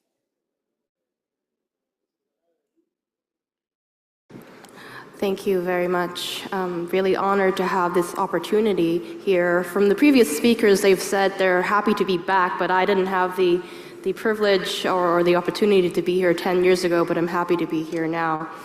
I guess taking a little step back, thinking about the technical community, which I'm speaking as part of the technical community, we have coordination inherently built in from the history of the development of the internet as a global distributed network of networks. A friend, Lehman, from the root server operators had once said to me, and I'm going to paraphrase because they're not his exact words maybe, but the sentiment is there. You will not notice when we're doing our job well. It is when we're not doing our job well that you take notice. So this brings me to the obstacles. What are the obstacles in constructing this multi-stakeholder process, especially when we're looking at decision-making for internet issues and, I guess, wider digital issues? One would be the national and the regional push for legislation or regulation that impacts the core infrastructure or the critical resources of the internet without sufficient or meaningful consultation with the technical community or other relevant and impacted stakeholders. And sometimes there are unintended or intended consequences of these legislations, and some of these regulations have extraterritorial reach. So this could threaten, fragment the open, free, global, interoperable, resilient and secure internet that we know. Another obstacle, and we can see that is happening right now in all these strands of processes that are filtering through the end of this year, such as the GDC, and then also next year, is multilateral processes have separated siloed stakeholder consultations or deep dives, and this fragments the discussion, especially on matters of internet governance. And this prevents also the holistic development of appropriate and future-proof policy frameworks and effective implementation. I mean, enough about obstacles. There's so much more that I can talk about, and my other speakers on this panel can talk about, and I can't do this in 4 minutes. But I want to leave you with the opportunities that we might have. I guess as a registry operator, .Asia, I'm going to speak a little bit from the ICANN context and the policy and decision-making for the DNS system. The advantage is that the intensive work leading up to the IANA transition back in 2016, the ICANN community had to undergo a really intensive bottom-up stock-taking and building and strengthening of accountability mechanisms that led to the empowered community that we have today.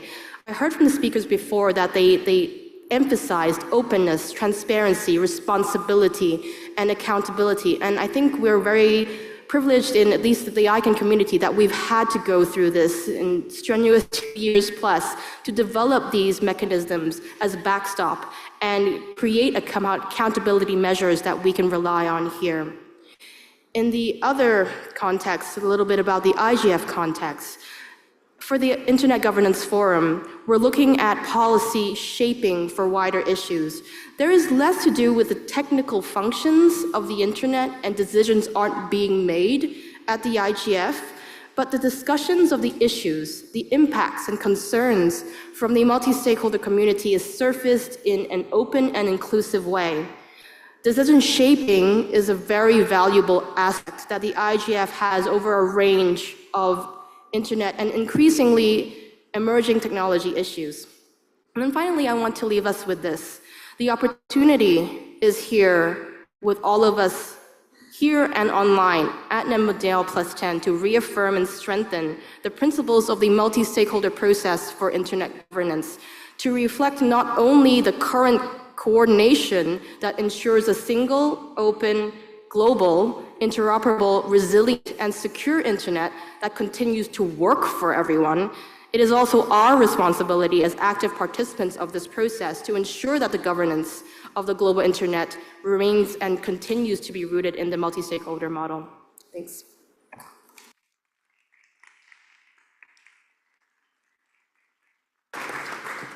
Thank you, Jennifer. I will pass the floor to Mona Gabala from ISOC. Please, the floor is yours. Thank you. I'm honored to be at NETmundial and thank the high-level executive committee for inviting me to join the panel. The Internet Society and technical community supports and promotes the development of the Internet as a global technical infrastructure, a resource to enrich people's lives and a force for good in society. Our work aligns with our goals for the Internet to be open, globally connected, secure, and trustworthy, and we seek to collaborate with all of those who share these goals. We believe that the main obstacles in the multi-stakeholder approach is the growing number of multilateral processes. While we appreciate the interest of governments welcoming stakeholder consultations, having separate stakeholder consultations does not fully allow for meaningful participation. The growing number of processes and proposals serves as an obstacle for meaningful participation of developing countries and other stakeholder groups that might not have the same resources. We welcome more opportunities to engage with governments and other stakeholders in all processes regarding digital issues, such as the Global Digital Compact, which is now solely being considered by governments, and at this stage will simply include stakeholder briefings. We stand ready to lend our technical expertise and would like to see all stakeholders have more meaningful participation throughout the process until it's presented in the Summit of the Future in September. We see a growing opportunity for collaboration and support the internet that we want, which is open and interoperable, by fully applying the principles that emerged in the 2014 NETmundial. We view the ETF and the IGF as exemplary in engaging and advancing a multi-stakeholder approach. The IETF utilizes a multi-stakeholder approach to develop standards in ways that reflect a balance of various considerations on the basis of relevant expertise of stakeholders, alongside the technical community, which discusses domains like routing, security, or operations. Wider expertise and experience with regards to societal and economic geopolitical impacts of standardizations are reflected. The IGF is a relevant and important multi-stakeholder mechanisms within the United Nations and enables stakeholders to come together, share information, and develop solutions together. We see an opportunity with WCIS Plus 20 review to reaffirm and reinforce the role of the IGF as central in having a multi-stakeholder approach. We're also of the view that the outcomes of NETmundial+10 should be taken into multi-stakeholder settings, such as the IGF.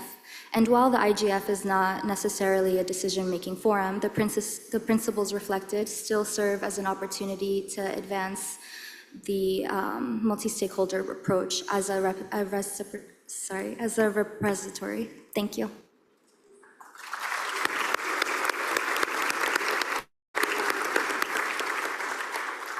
Thank you, Mona. I will bring to the floor our colleague from Egypt government, Manal Ismail. Please, Manal, the floor is yours. Thank you very much, Renata. I hope you can She's hear me joining us remotely, and it's okay? Yes, can you hear me?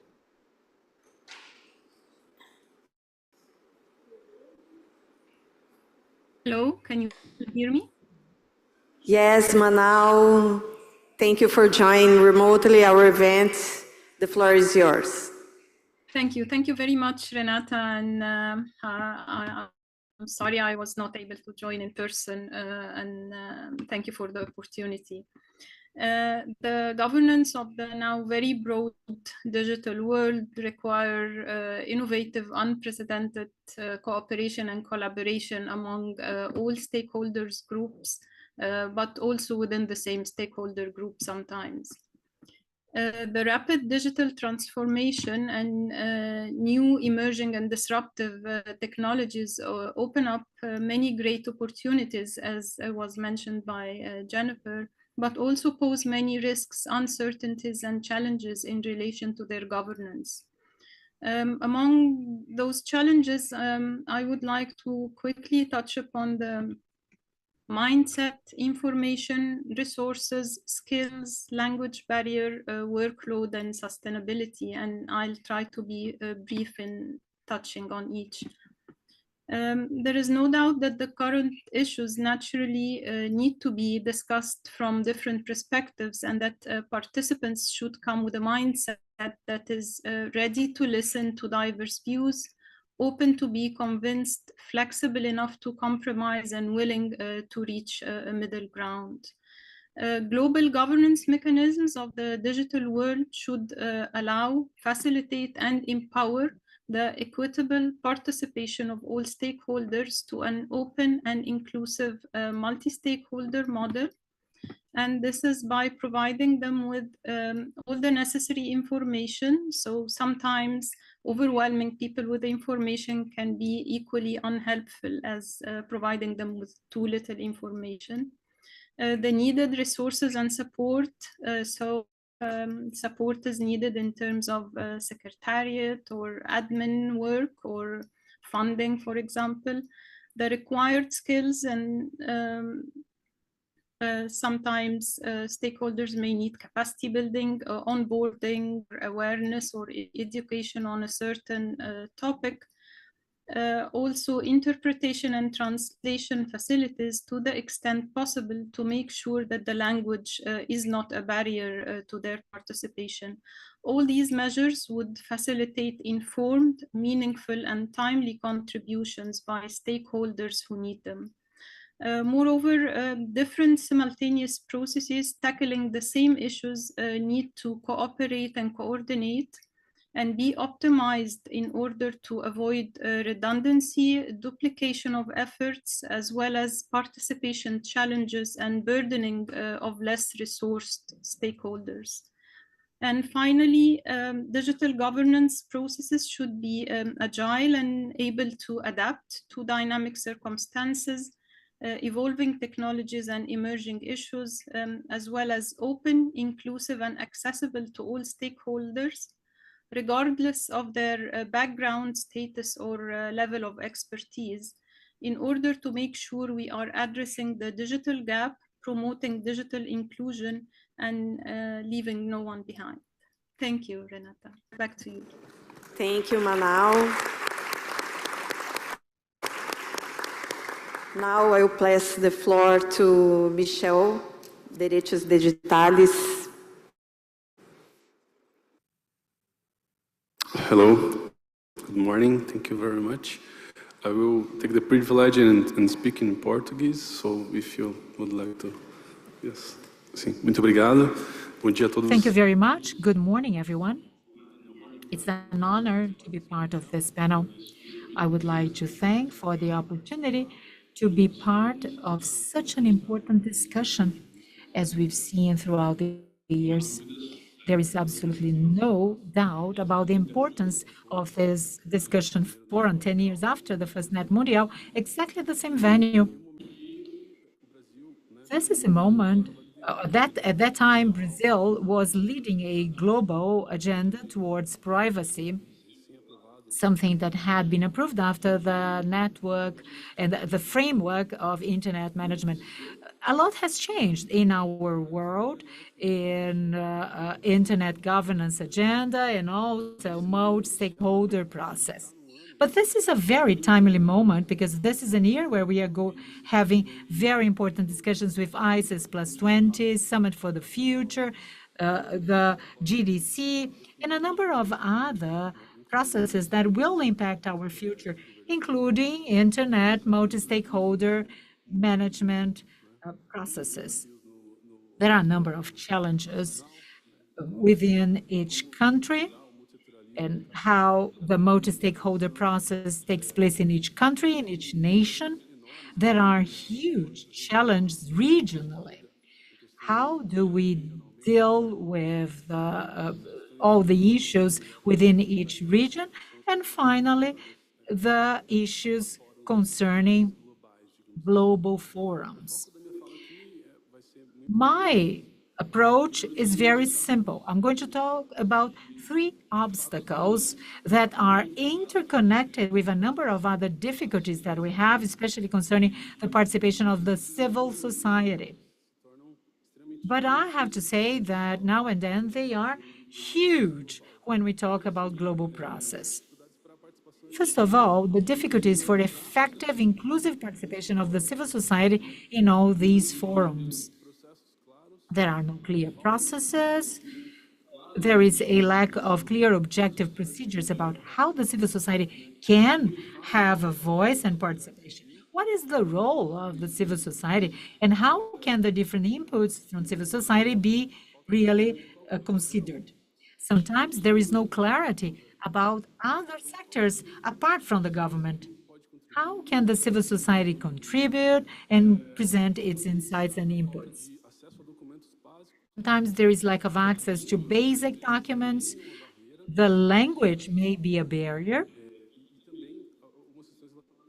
And also some issues related to the choices where the meetings are being held. Sometimes they require visa, there are problems with human rights, etc. The second challenge I would like to pose to you concerns transparency and accountability. What was the feedback of the civil society? What has happened with previous inputs that have been made? What kind of feedback have we got? How can we make sure that these processes can be considered in future forums? And finally, the last challenge I would like to share with you concerns processes and fragmentation. Sometimes there is no dialogue among all the different forums, some silos which are artificially created, not fostering a dialogue among all the different groups. So these are additional hurdles. This really prevents the civil society from participating. The different ways that the society can participate and the different hurdles I've shared with you are not mutually exclusive or limited. We still have got a lot more to cover. So thank you all very much for your attention.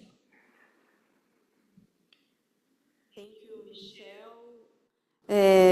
I will pass the floor now to Nef Dano on remotely too. Please, Nef, the floor is yours. Thank you, Renata. Am I audible? Am I coming out clear?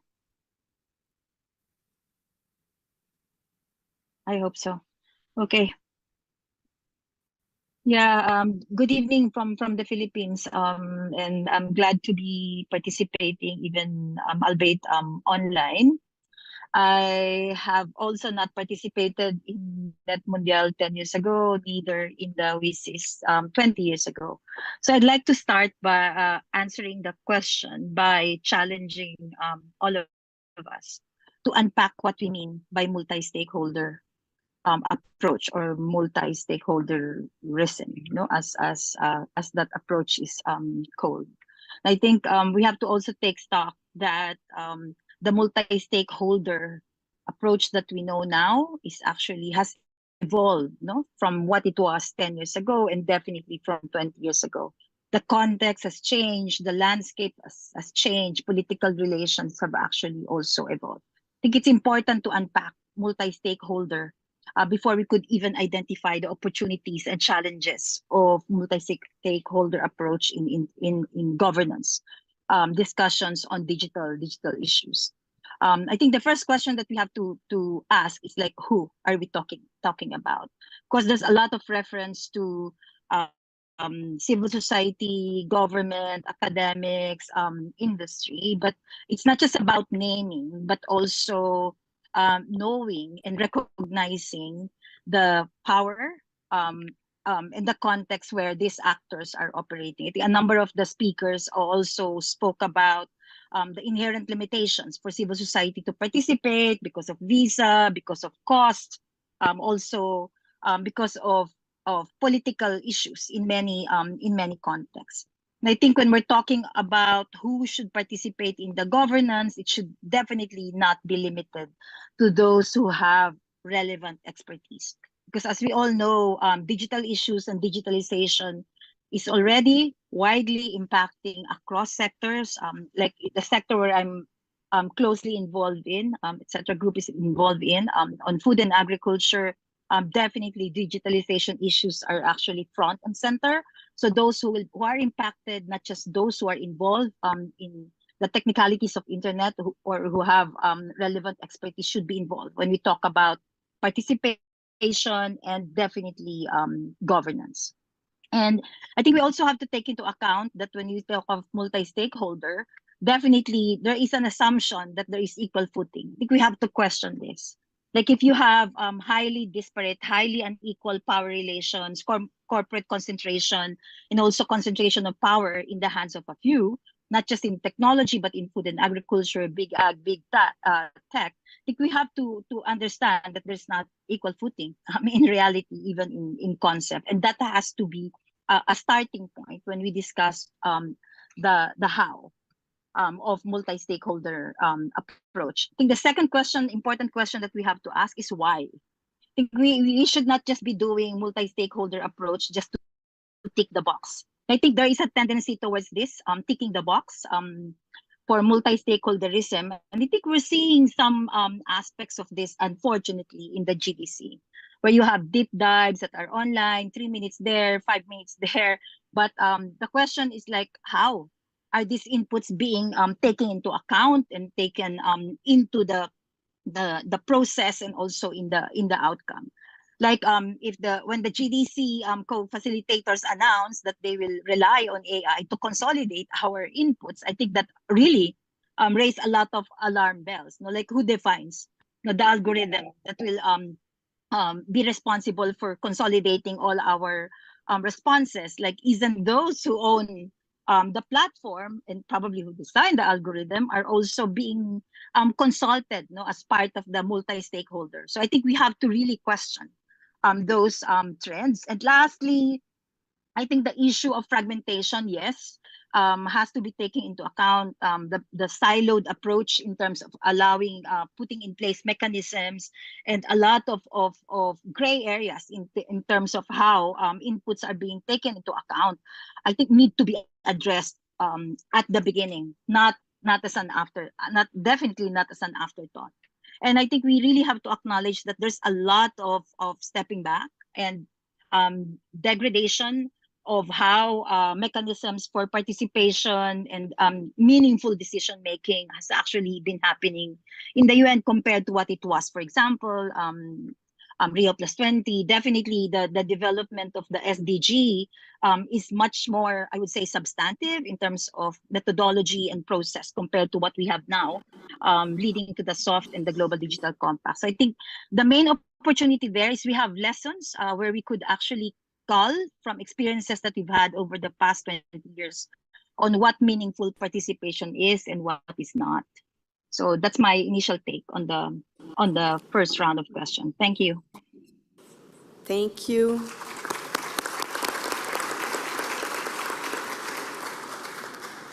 I will pass the floor now to Nicolas Andrade from OpenAI. Nico, the floor is yours. Thank you. I'm going to be speaking in my native English today, mas queria cumprimentar antes em português as autoridades But presentes. first, let me greet all of you and all of those who have organized. Thank you, Renata, Bruno. Thank you, everyone who have put together this event, including those who are in the simultaneous translation, so that we can have an international dialogue here. And he's going to speak English. Artificial general intelligence is safe and benefits all of humanity. And I have the privilege of leading that work here in Brazil, a country that this year chairs the G20, and that also is famous for being an early adopter of technology and very creative uses of the internet. It's also a very humbling experience to be here, to see so many faces, old and new, that participate in this dialogue and this debate, a decade after the groundbreaking discussions that set a precedent for how we think about digital governance today. And as we gather here in Sao Paulo, we're reminded of the importance of our continued commitment to this multi-stakeholder model, which I'd say is a cornerstone of internet governance, and that ensures that all voices are heard. I've worked in this space for a little over a decade, and it's special to think that so many of the principles that we hold dear today, and by that I mean the idea that stakeholders from academia, civil society, government, and private sector, in many ways didn't start here, but had a very important milestone moment. Minister Luciana Santos mentioned the importance of gender balance and the high numbers of women that we have here, and I'd like to echo her words, but take that one step further and say how happy I am to see many members of the technical community, because technical community is extremely important, vital, I would say, in these discussions, having a seat at the table and helping us understand what can and cannot be done from a technical perspective. In an era that's really defined by rapid technological innovation, I think the significance of maintaining these open and inclusive dialogues really can't be understated. And artificial intelligence is just one of many, many examples.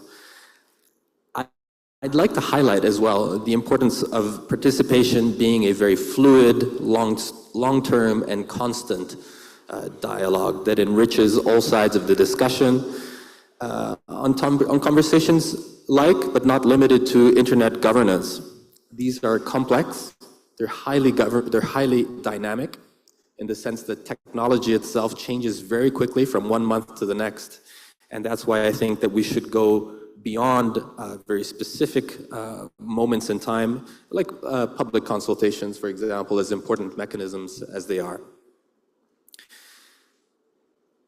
I'd say that AI is a good metaphor to explain a multi-sectorial approach because it requires such an amount it's so complex, such a high amount of resources, such a high amount of energy, that it really requires a governance approach that is as multifaceted as the technology itself. And I'm glad to see that multifaceted reality in this room today.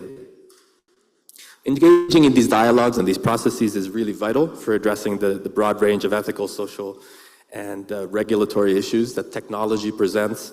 And we're very happy to be part of this discussion. It's a pleasure to be here. I look forward to the rest of the discussion. And since I know we're a little bit short on time, I'll end there just by thanking once more all of the organizers and saying how happy and how humbled I am to be part of HERES.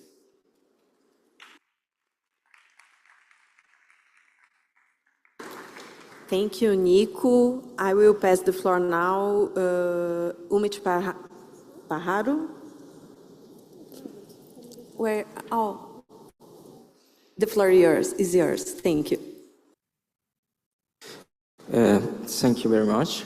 Before I start this intervention, I would like to say thanks to NETmundial+10 for inviting me to be in this panel, but also to all the young people, Black, Indigenous, women, and gender diverse people, and so many others that doesn't even fit into the categories that we have right now, for allowing me being in the same space with Jen and share experiences during my journey in internet governance. Thanks to them, I learned that the importance of having individuals with diverse background and diverse careers is at the backbone of what we do as as advocates and defending the multi-stakeholder model. You probably wonder what started with this is because probably 10 years ago, a person like me with several hats in his head, right now I'm representing academia, but also come from civil society. But I'm also an activist, an advocate, I'm also a Black person, I'm from the Caribbean, and I'm queer, probably couldn't be in this table talking about the issues that they are facing on the internet. Answering the question that was made for this panel, I would like to say that the internet doesn't have boundaries, and we can have access to websites hosted on other country, and we can talk to people in other countries in real time and more. However, recently, so far, particular social media platforms has become another context for geopolitical tussle. We may assume that these issues will not only get worse, we need mechanisms where such platforms demonstrate transparency at countries follow international trade norms, otherwise we may witness firewall internet in every country. And as one of the principles of the NETmundial is to have an internet for all. Saying that, we recognize the dynamic nature of the stakeholder. A stakeholder evolve and adapt in the changing times of the internet ecosystem. It is important to consider challenges and trends in multi-stakeholderism, such as reclassification of the stakeholder, and discuss how the multi-stakeholder approach can adapt to accommodate diverse actors while preserving the fundamental principles of internet. Also, it's important to emphasize the consensus-based decision-making. Encourage for decision-making processes that are based on consensus and take into account the diverse perspectives of all stakeholders. And in a previous discussion, as Susan Chalmers for the US says, the participation of the different multi-stakeholders shouldn't be just in content, but also in engagement when we talk about multi-stakeholderism. That's what we are trying to say here in the consensus-based decision. Another thing that we would like to highlight from the academia is not to be afraid to advocate for the inclusion of you as a specific transversal stakeholder in internet governance processes, emphasizing the significant proportion of the global population influence as internet user and contribution to shaping the internet future. And finally, we shouldn't be afraid of using AI to shape multi-stakeholder platform. This use of AI could ensure that every voice could be heard, support, and guarantee a comprehensive participation of consensus building processes. This approach is essential for achieving an inclusion, transparency, and participatory digital governance as envisioned in the NETmundial. Thank you. Thank you. And now I will pass the floor to Antonia Patriota from, please, the floor is yours. Hello, good morning, everyone. Thanks for having me. Thanks for the organizers. It's a very high-level event, and it's an honor to be here with you all. In behalf of Mercado Livre, where I've worked for the past 5 years, I'm excited to share our insights and experiences on this issue. Mercado Livre, as many of you know, is Latin America's leading e-commerce and technology company. We operate in 18 countries, connecting millions of buyers and sellers through our platform. And we go from having e-commerce services to online payments and logistics. So As you can imagine, we have our plate full in policy matters. At Mieli, we grapple with wide ranges of digital governance issues every day. These range from data privacy to cybersecurity to platform regulation and online trust. It's very delicate balancing everything together, but on one hand, we have to foster innovation, and on the other, ensure safety, fairness, and responsibility. Our approach has always been to strike that balance, making our platform not only innovative, but also safe for everyone. We understand the complexities of governing digital spaces, particularly in a global context, especially to promote online safety, protect consumer data, and foster digital inclusion, considering our Latin American scenario and Brazil specifically, where we still have long ways to go in. Mercado Livre is a digital company, so our mission is to, and has been to democratize commerce and enhances access to financial services. With this, we have participated in public policy discussions in every market where we have presence, and so we believe that well-informed public policies can make a significant difference in people's lives. It is important to have information from the get-go, from the beginning of any important, relevant policy discussions, and go through till the end in order to have efficient and effective results. One key aspect of this engagement we understand is that we need diversity in perspectives and experiences.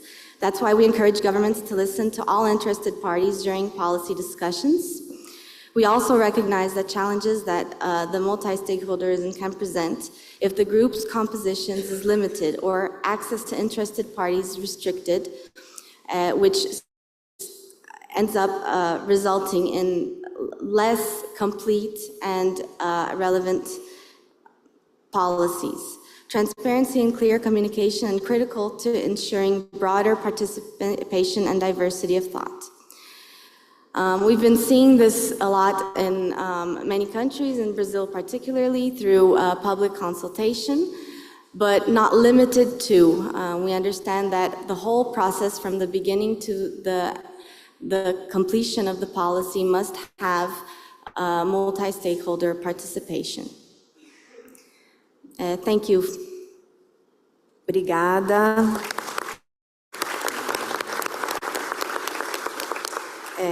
I'm going to say some words in Portuguese, so please. I'm going to say a few words in Portuguese. I would like to thank you for the first round. I think that we have already posed a few key questions for our debate. The ambassador of Denmark has talked about trust. We talked about the role of IGF, the technical community. We talked about the need of thinking of inclusion of women, Black women, indigenous women, and the challenges in terms of funding, security, and linguistic to assure the participation of many in multi-sector approaches. So we have had a first round of interesting insights. Now, to coordinate the second round, I'm going to give the floor to Bruno Santos. Thank you, Renata. Renata started already, summing up the conversations that we have had so far. The second question can be easily correlated with many of the things that the panelists have mentioned, especially in terms of barriers, discrepancies between different sectors, and participation can be more effective. When we talk about the barriers to access, we need human and financial resources, but also capacity to identify and to include this in the processes and to keep a place for all these people to express themselves. And then we talk about equal footing. So the second round is multi-sector processes are defined as discussions based on the principle of equal footing between the different stakeholders based on consensus. My question to panelists is, What does it mean, equality in participation conditions for the different stakeholders, and how do you make decisions based on the principle of equal footing? So let's do the opposite now. So let's start with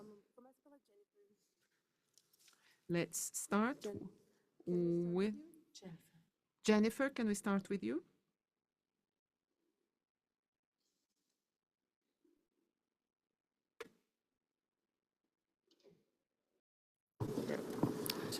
Thank you very much, Bruna. I was waiting for the translation to tell me who was going to be speaking, so I guess it's me. I guess I want to take on, I don't know if it's translation from Portuguese to English, but I do want to point out a little bit of a nuance when you talk about equal, because equal is not the same as equitable, right? Because stakeholders may not already be on the same level, so you need equity to be able to address this. I guess multi-stakeholder processes are not only about decision-making, right? The multi-stakeholder participation in the agenda setting, the development, and also the implementation stages are crucial to the successful implementation of policy interventions. But this also requires nuanced understanding and recognizing that different aspects require different considerations and different expertise. I guess, from the technical community perspective, if you're talking about the security and stability of the internet and the technical layers, the technical community should be given more weight to be able to give their expertise and opinions on these matters. Just as when we're talking about human rights on application user layers and human rights concerns, we have to listen to the concerns of civil society and users. I guess bringing us back to equity and capacity building, I think one of the really good principles that are reaffirmed in the updated NETmundial+10 principles is that we have to enable informed and deliberative discussion amongst stakeholders. And to do that, you need targeted and meaningful capacity building to allow these stakeholders, new stakeholders coming into all the different groups, to be able to have this informed discussion. And then finally, I guess I say the trust is the glue and the product of global multi-stakeholder governance. So stakeholder group interests should not obstruct the path towards global public interests. And continuous improvement and evolution of multi-stakeholder model is a feature and not a bug. Continuous evolution is the key to inclusion and engagement of different stakeholder groups. Thanks. Obrigada, Jen. I'm going to bring it to the government stakeholder group right now, so Anne-Marie would be happy to talk on that. Thank you, and first of all, thank you to my co-panelists for some excellent insights. This question around equal footing, I wonder how many of you feel that you're here on equal footing? How many up here on the panel? And I think it's a really good starting point for us not to believe that there is not equal footing in this. We heard Michael, we heard Mona, we had several people talking about lack of resources, lack of skills, different mindsets. Looking around, there are many countries, so speaking on behalf of a government, there are many countries not represented in this room right now. And so multi-stakeholder decision-making and governance is not going to be perfect. In the past 20 years, it has not been perfect.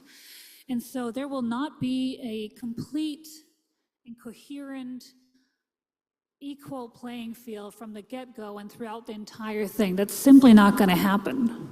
Looking at from both the technical to, I think, the industry representative, as Nicolas sitting to my right, companies differ very much in size and influence on how we think of this. Some of them have a lot of lobbyists in Brussels, so where we make a lot of decision-making in the EU. So I think a really good starting point for us here is to not be naive, but try to address the fact that there is not equal footing on this, but there is an opportunity for us to still meet constructively in a room and make decisions together to achieve outcomes that are reflected upon the different things that we bring to the table, and to reach decisions that are good enough for everyone involved. Someone to me multi-stakeholder governance as this weird cloud. You can't really hold it. You can't really tell exactly what it is, but you can see it move. And so every time we spend 3 days together, you can sort of see it constantly progress. And so the dialogue that we have here today, not on this panel necessarily, but in the coffee breaks, tonight over drinks, those will be the important aspects of slowly but gradually moving this cloud. Insist, just as was just mentioned, on human rights being the foundation, and that is something that unites us despite the differences that we have, and that we keep the multi-stakeholder bodies independent. They will not be perfect, but they have to remain independent, and we need to strengthen them. Muito obrigada. Thank you so much. Moving on that weird cloud then, I'm going to bring it to my own stakeholder. Michelle, would you like to weigh in on this question? Thank you very much. I will smoothly switch to Portuguese. Bem, eu acho que primeiro... I'm going to speak in Portuguese. Well, first of all, I think it's necessary to the existing inequalities between the global north and the global south. There are huge differences also within the sectors. So to have an equal thing, we need to admit this. This is number one thing that we need to see and consider. How can we make sure that participation of civil society is effectively significant, and how can we include different voices, different accents into internet governance and in digital spaces? It's important for us to think about this right from the beginning.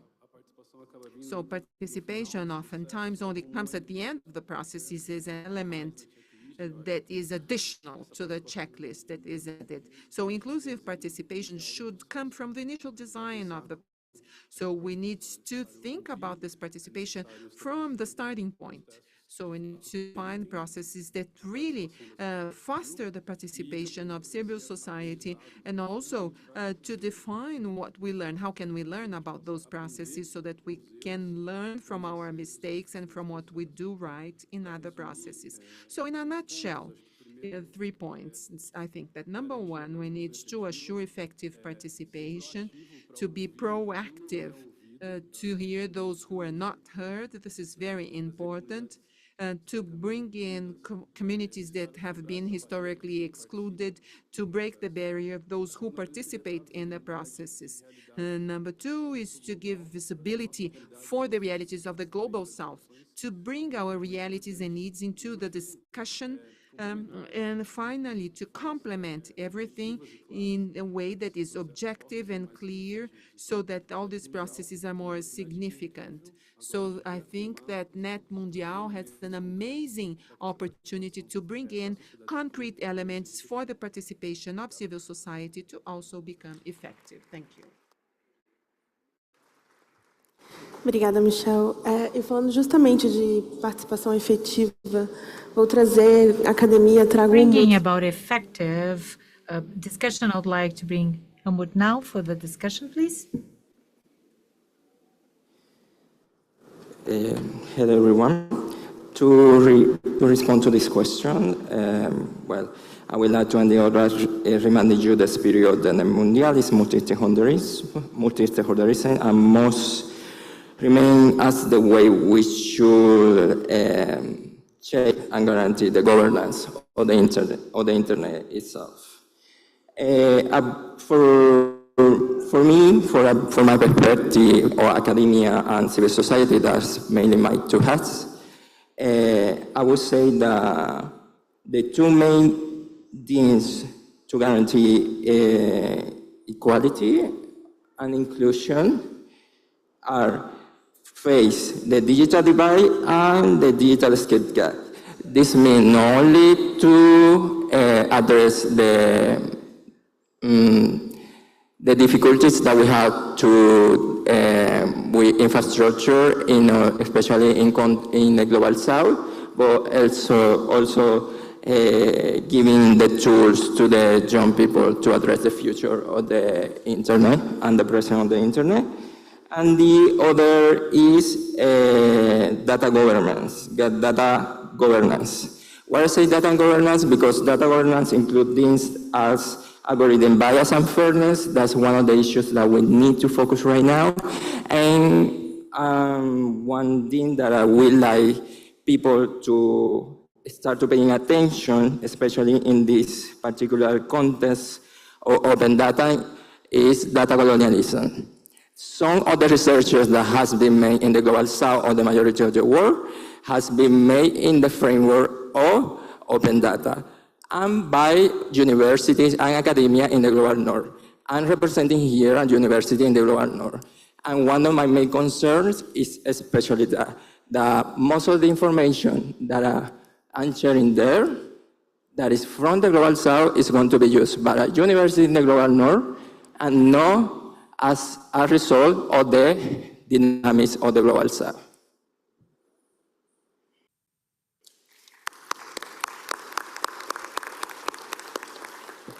Obrigada, Helmut. Nicholas, posso te trazer para Thank you very much. Helmut, can I bring you to the conversation, Nicholas? Having an equal footing is about putting yourself in each other's shoes, understanding different points of view. And I think that these kinds of in-person events are invaluable opportunities to do that across sectors, but also across countries, across languages. What does it mean to be in an equal footing? We have very little time, so I'll reiterate a point I made during my panel, which is that these technologies, not just AI, which I represent here, of course, today, are moving so fast, and there's so many of them that we're seeing dozens, sometimes hundreds of small breakthroughs every single week. And that's why these processes need to be fluid and constant. They can't be limited to specific moments in time. They have to be ongoing conversations that benefit all parties and that are reflected, of course, in regulation. And by the way, that's a conversation that goes both ways. And that's why when we have, in my company, but I'm sure I speak for other industry colleagues in the room, important developments, important decisions that affect our products either globally or in Brazil or in Portuguese or other languages, I do my best to bring those perspectives in, to contact people, to call them up, to listen to their views, and to bring those views and make sure that they're represented in our headquarters in the United States.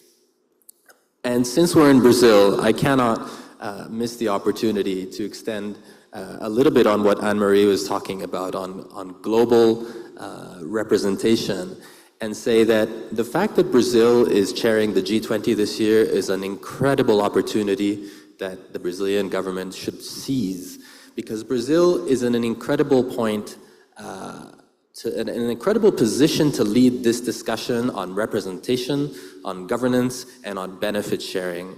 It's a country that is an early adopter of technology, a creative creator of technology, and has the human, technical, and natural resources to be an important player in this discussion. Thank you.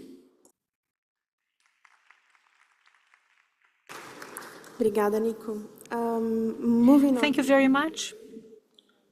To bring in some additional thoughts and ideas from what we heard so far. Obrigado, Bruna.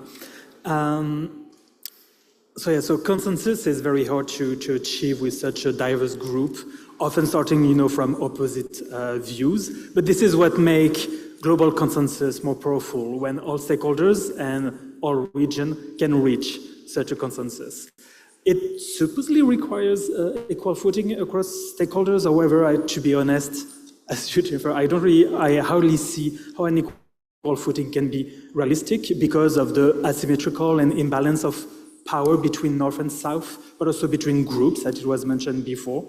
Academia as civil society, we're not on an equal footing with industry or government, and we'll probably never be, either as an organization or even all academia and civil society together in front of industry or government. So we need to be realistic. And as Jennifer mentioned, this is why you need to differentiate maybe between equality, igualdade, and equidade. We do not have the same capacity, team of writers, a research budget to travel, send people, have one person per issue like industry or government. And the gap is even bigger when we talk about emergent technologies such as AI, which is often built and deployed, beyond closed doors. I'm not sure to fully achieve, a more like equitable footing, more than equal footing, both for the conversation and the decision process. But I would say it's first like, having funding and making sure that each stakeholder group are equitably represented. It goes into the selection process, support hybrid solution for the decision process, making sure that shares and not takers need to ensure meaningfully consider points on an equity-based principle to reduce those asymmetries in participation. And finally, we need transparency on all the processes, ways of engagement, meetings, documents in advance to be prepared. Thank you so much.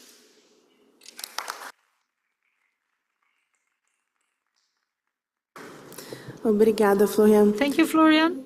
Now let me bring Nath Danoff into the discussion. We know, Nath, that your work talks about the issues being discussed, especially concerning the significant participation of players. So I'd like to invite you to join us about the second question, please. Thank you so much, Chair. I'm actually glad to hear some fellow panelists coming from different sectors agreeing that there is no equal footing, no such thing as equal footing in this discussion right now of digitalization, digital issues right now. I think when you have players that have outsized power that is actually bigger than the chair that is given to them in a table, they probably even own the room. I think it would be illusory to call that equal footing.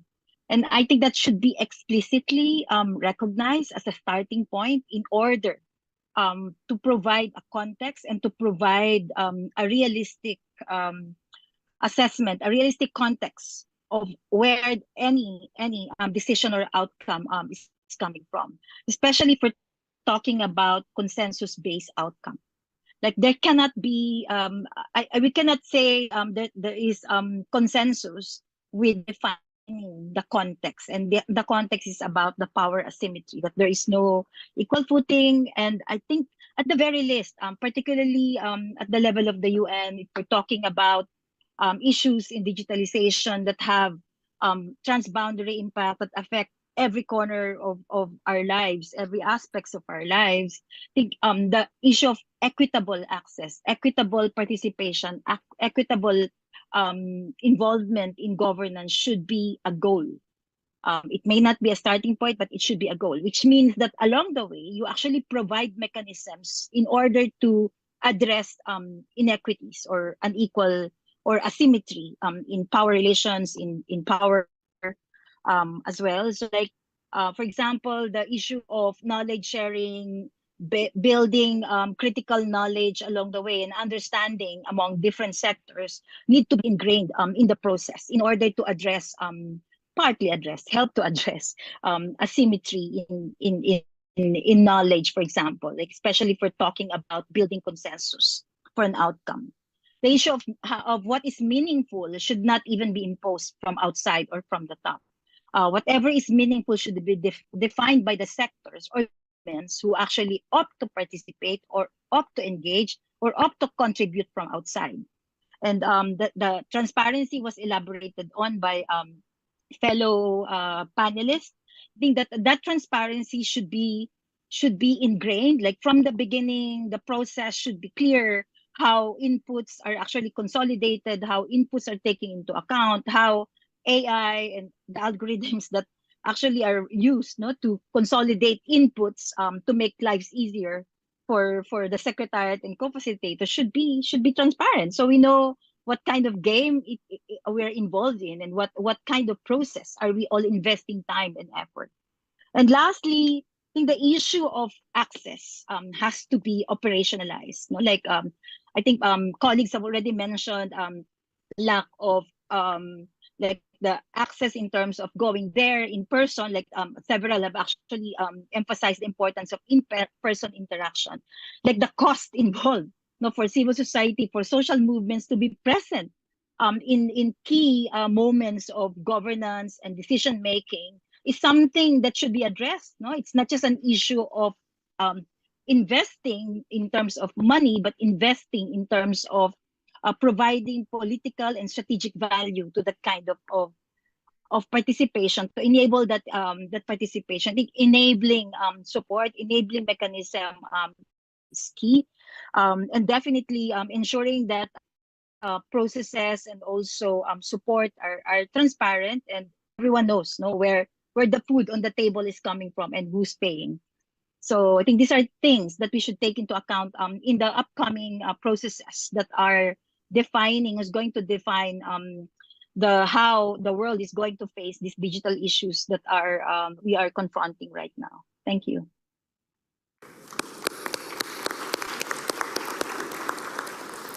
Thank you very much, Nath. Let me now hand it over to Manao, please. Can you make your contribution?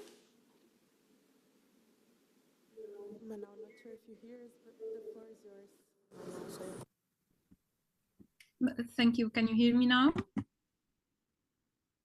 Yes, welcome. Perfect. Sorry, I was unable to unmute at the beginning. So thank you, Bruna, for giving me the opportunity again. And I would like, in the context of this second question, to reiterate a few points I mentioned earlier. So it's not enough to allow, with an open process, the participation of everyone. It's very important to make sure that the participants are provided what they need to have a meaningful participation. So in terms of information, again, as I said, sometimes in the context of transparency, people are overwhelmed with information, and it's more like asking someone to drink from a fire hose. So it's very difficult to cope with this. And sometimes it is equally unhelpful as providing too little information.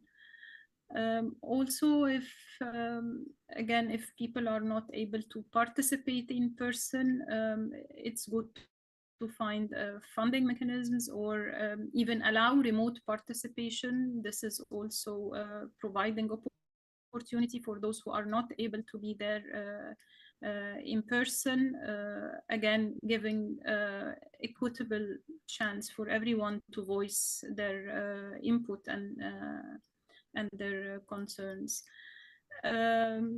If a topic is quite complex and needs specific skills, or is a long-standing topic that needs some onboarding or awareness or capacity building or education, it's important that this is provided for those who are participating, to make sure they are providing an informed input and make sure that we are reaching consensus by really a meaningful participation of everyone, and not just by silence or lack of participation. Because again, sometimes if there is no objection, you can reach consensus, but this is not really meaningful participation or equitable participation by everyone.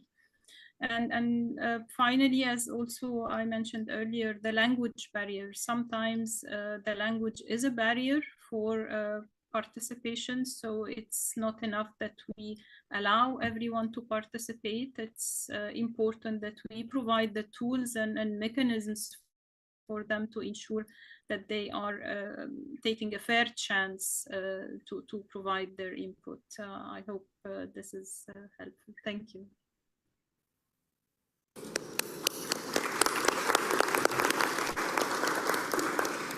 Thank you very much, Manao. We are going to the last two panel comments of this session. Let me bring Mona now to join us. Mona, the floor is yours. Thank you.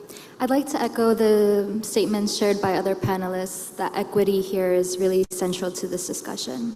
The way we see it, all stakeholders share collective responsibility for the continued vitality of the internet and the benefits that it brings to people, societies, and the global economy. In the technical community, we share a sense of collective stewardship of the internet and the open standards its technologies are based on.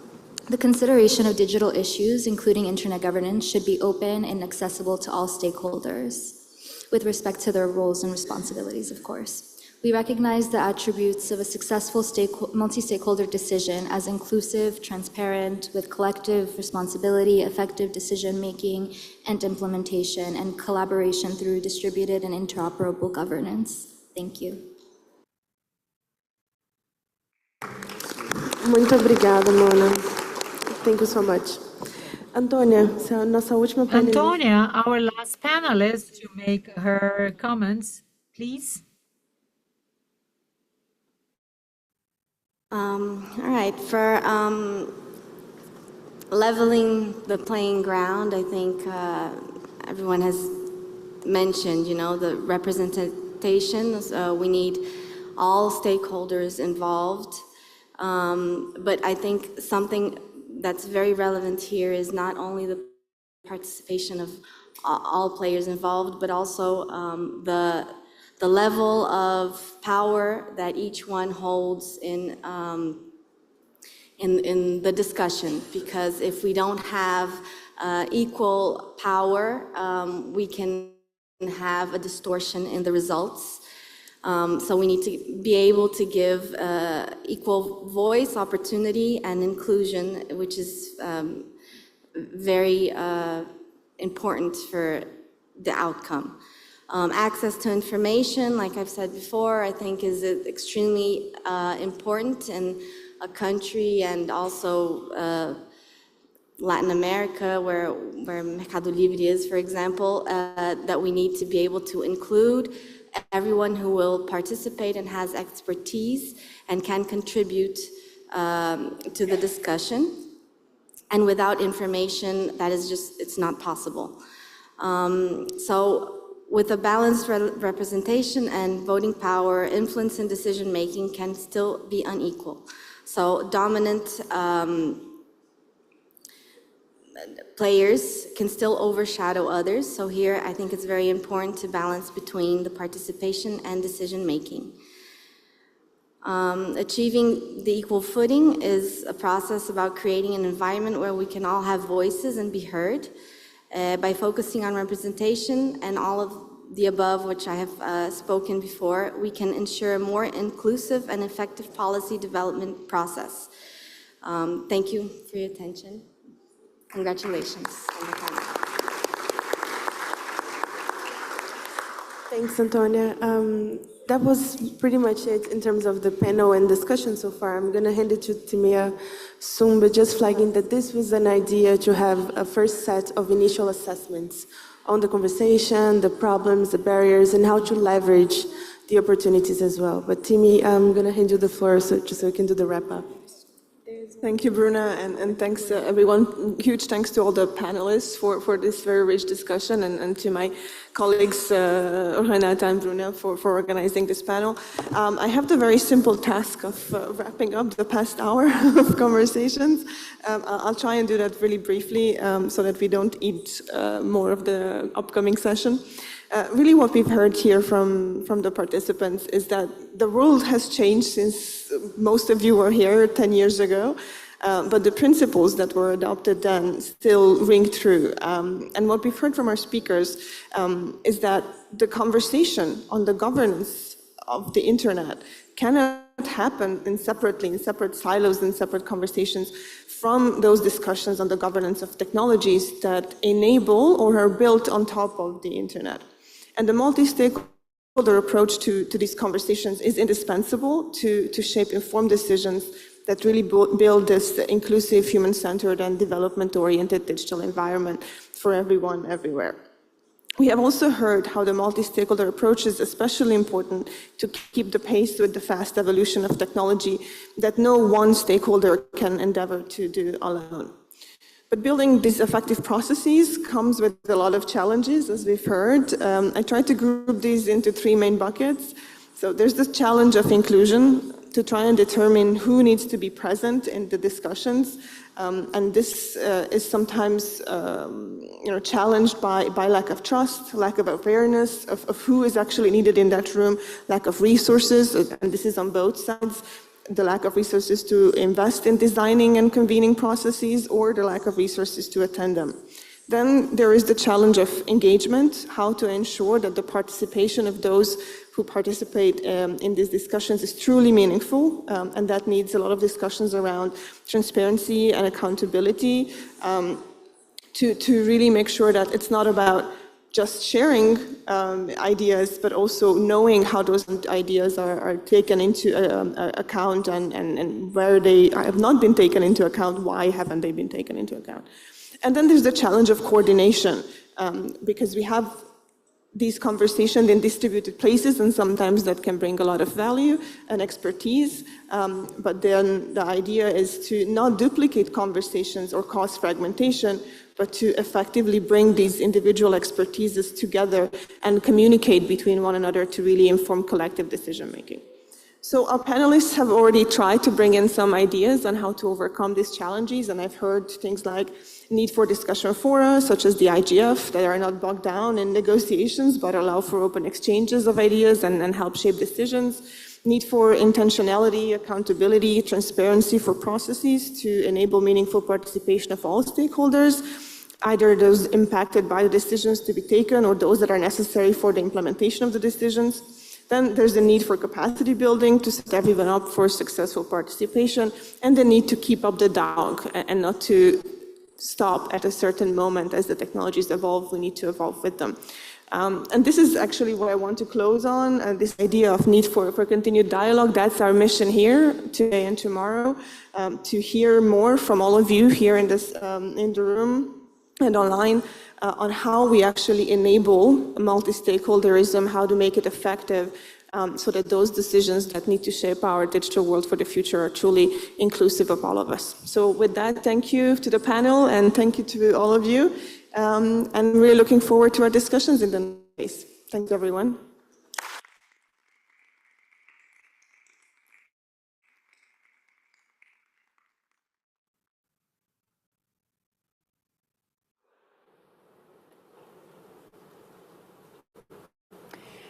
Thank you very much to all the panelists for such a great discussion. Before we go to next action, I would like to ask you to keep your belongings with you all the time, okay? Some of you are using our case to keep your computers, so keep them with you all time, okay? During the intervals and even if you go out, all right? Thank you very much. Just 1 second.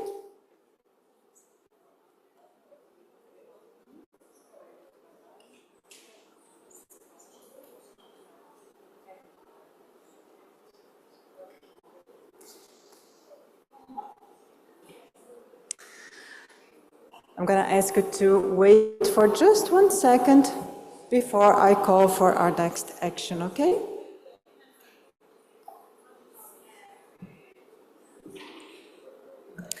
And I also remind you that this is just the first day of our event. We still have much more to discuss during these 2 days. And now the official photo, I would kindly ask you to give one more round of applause to this wonderful panelists.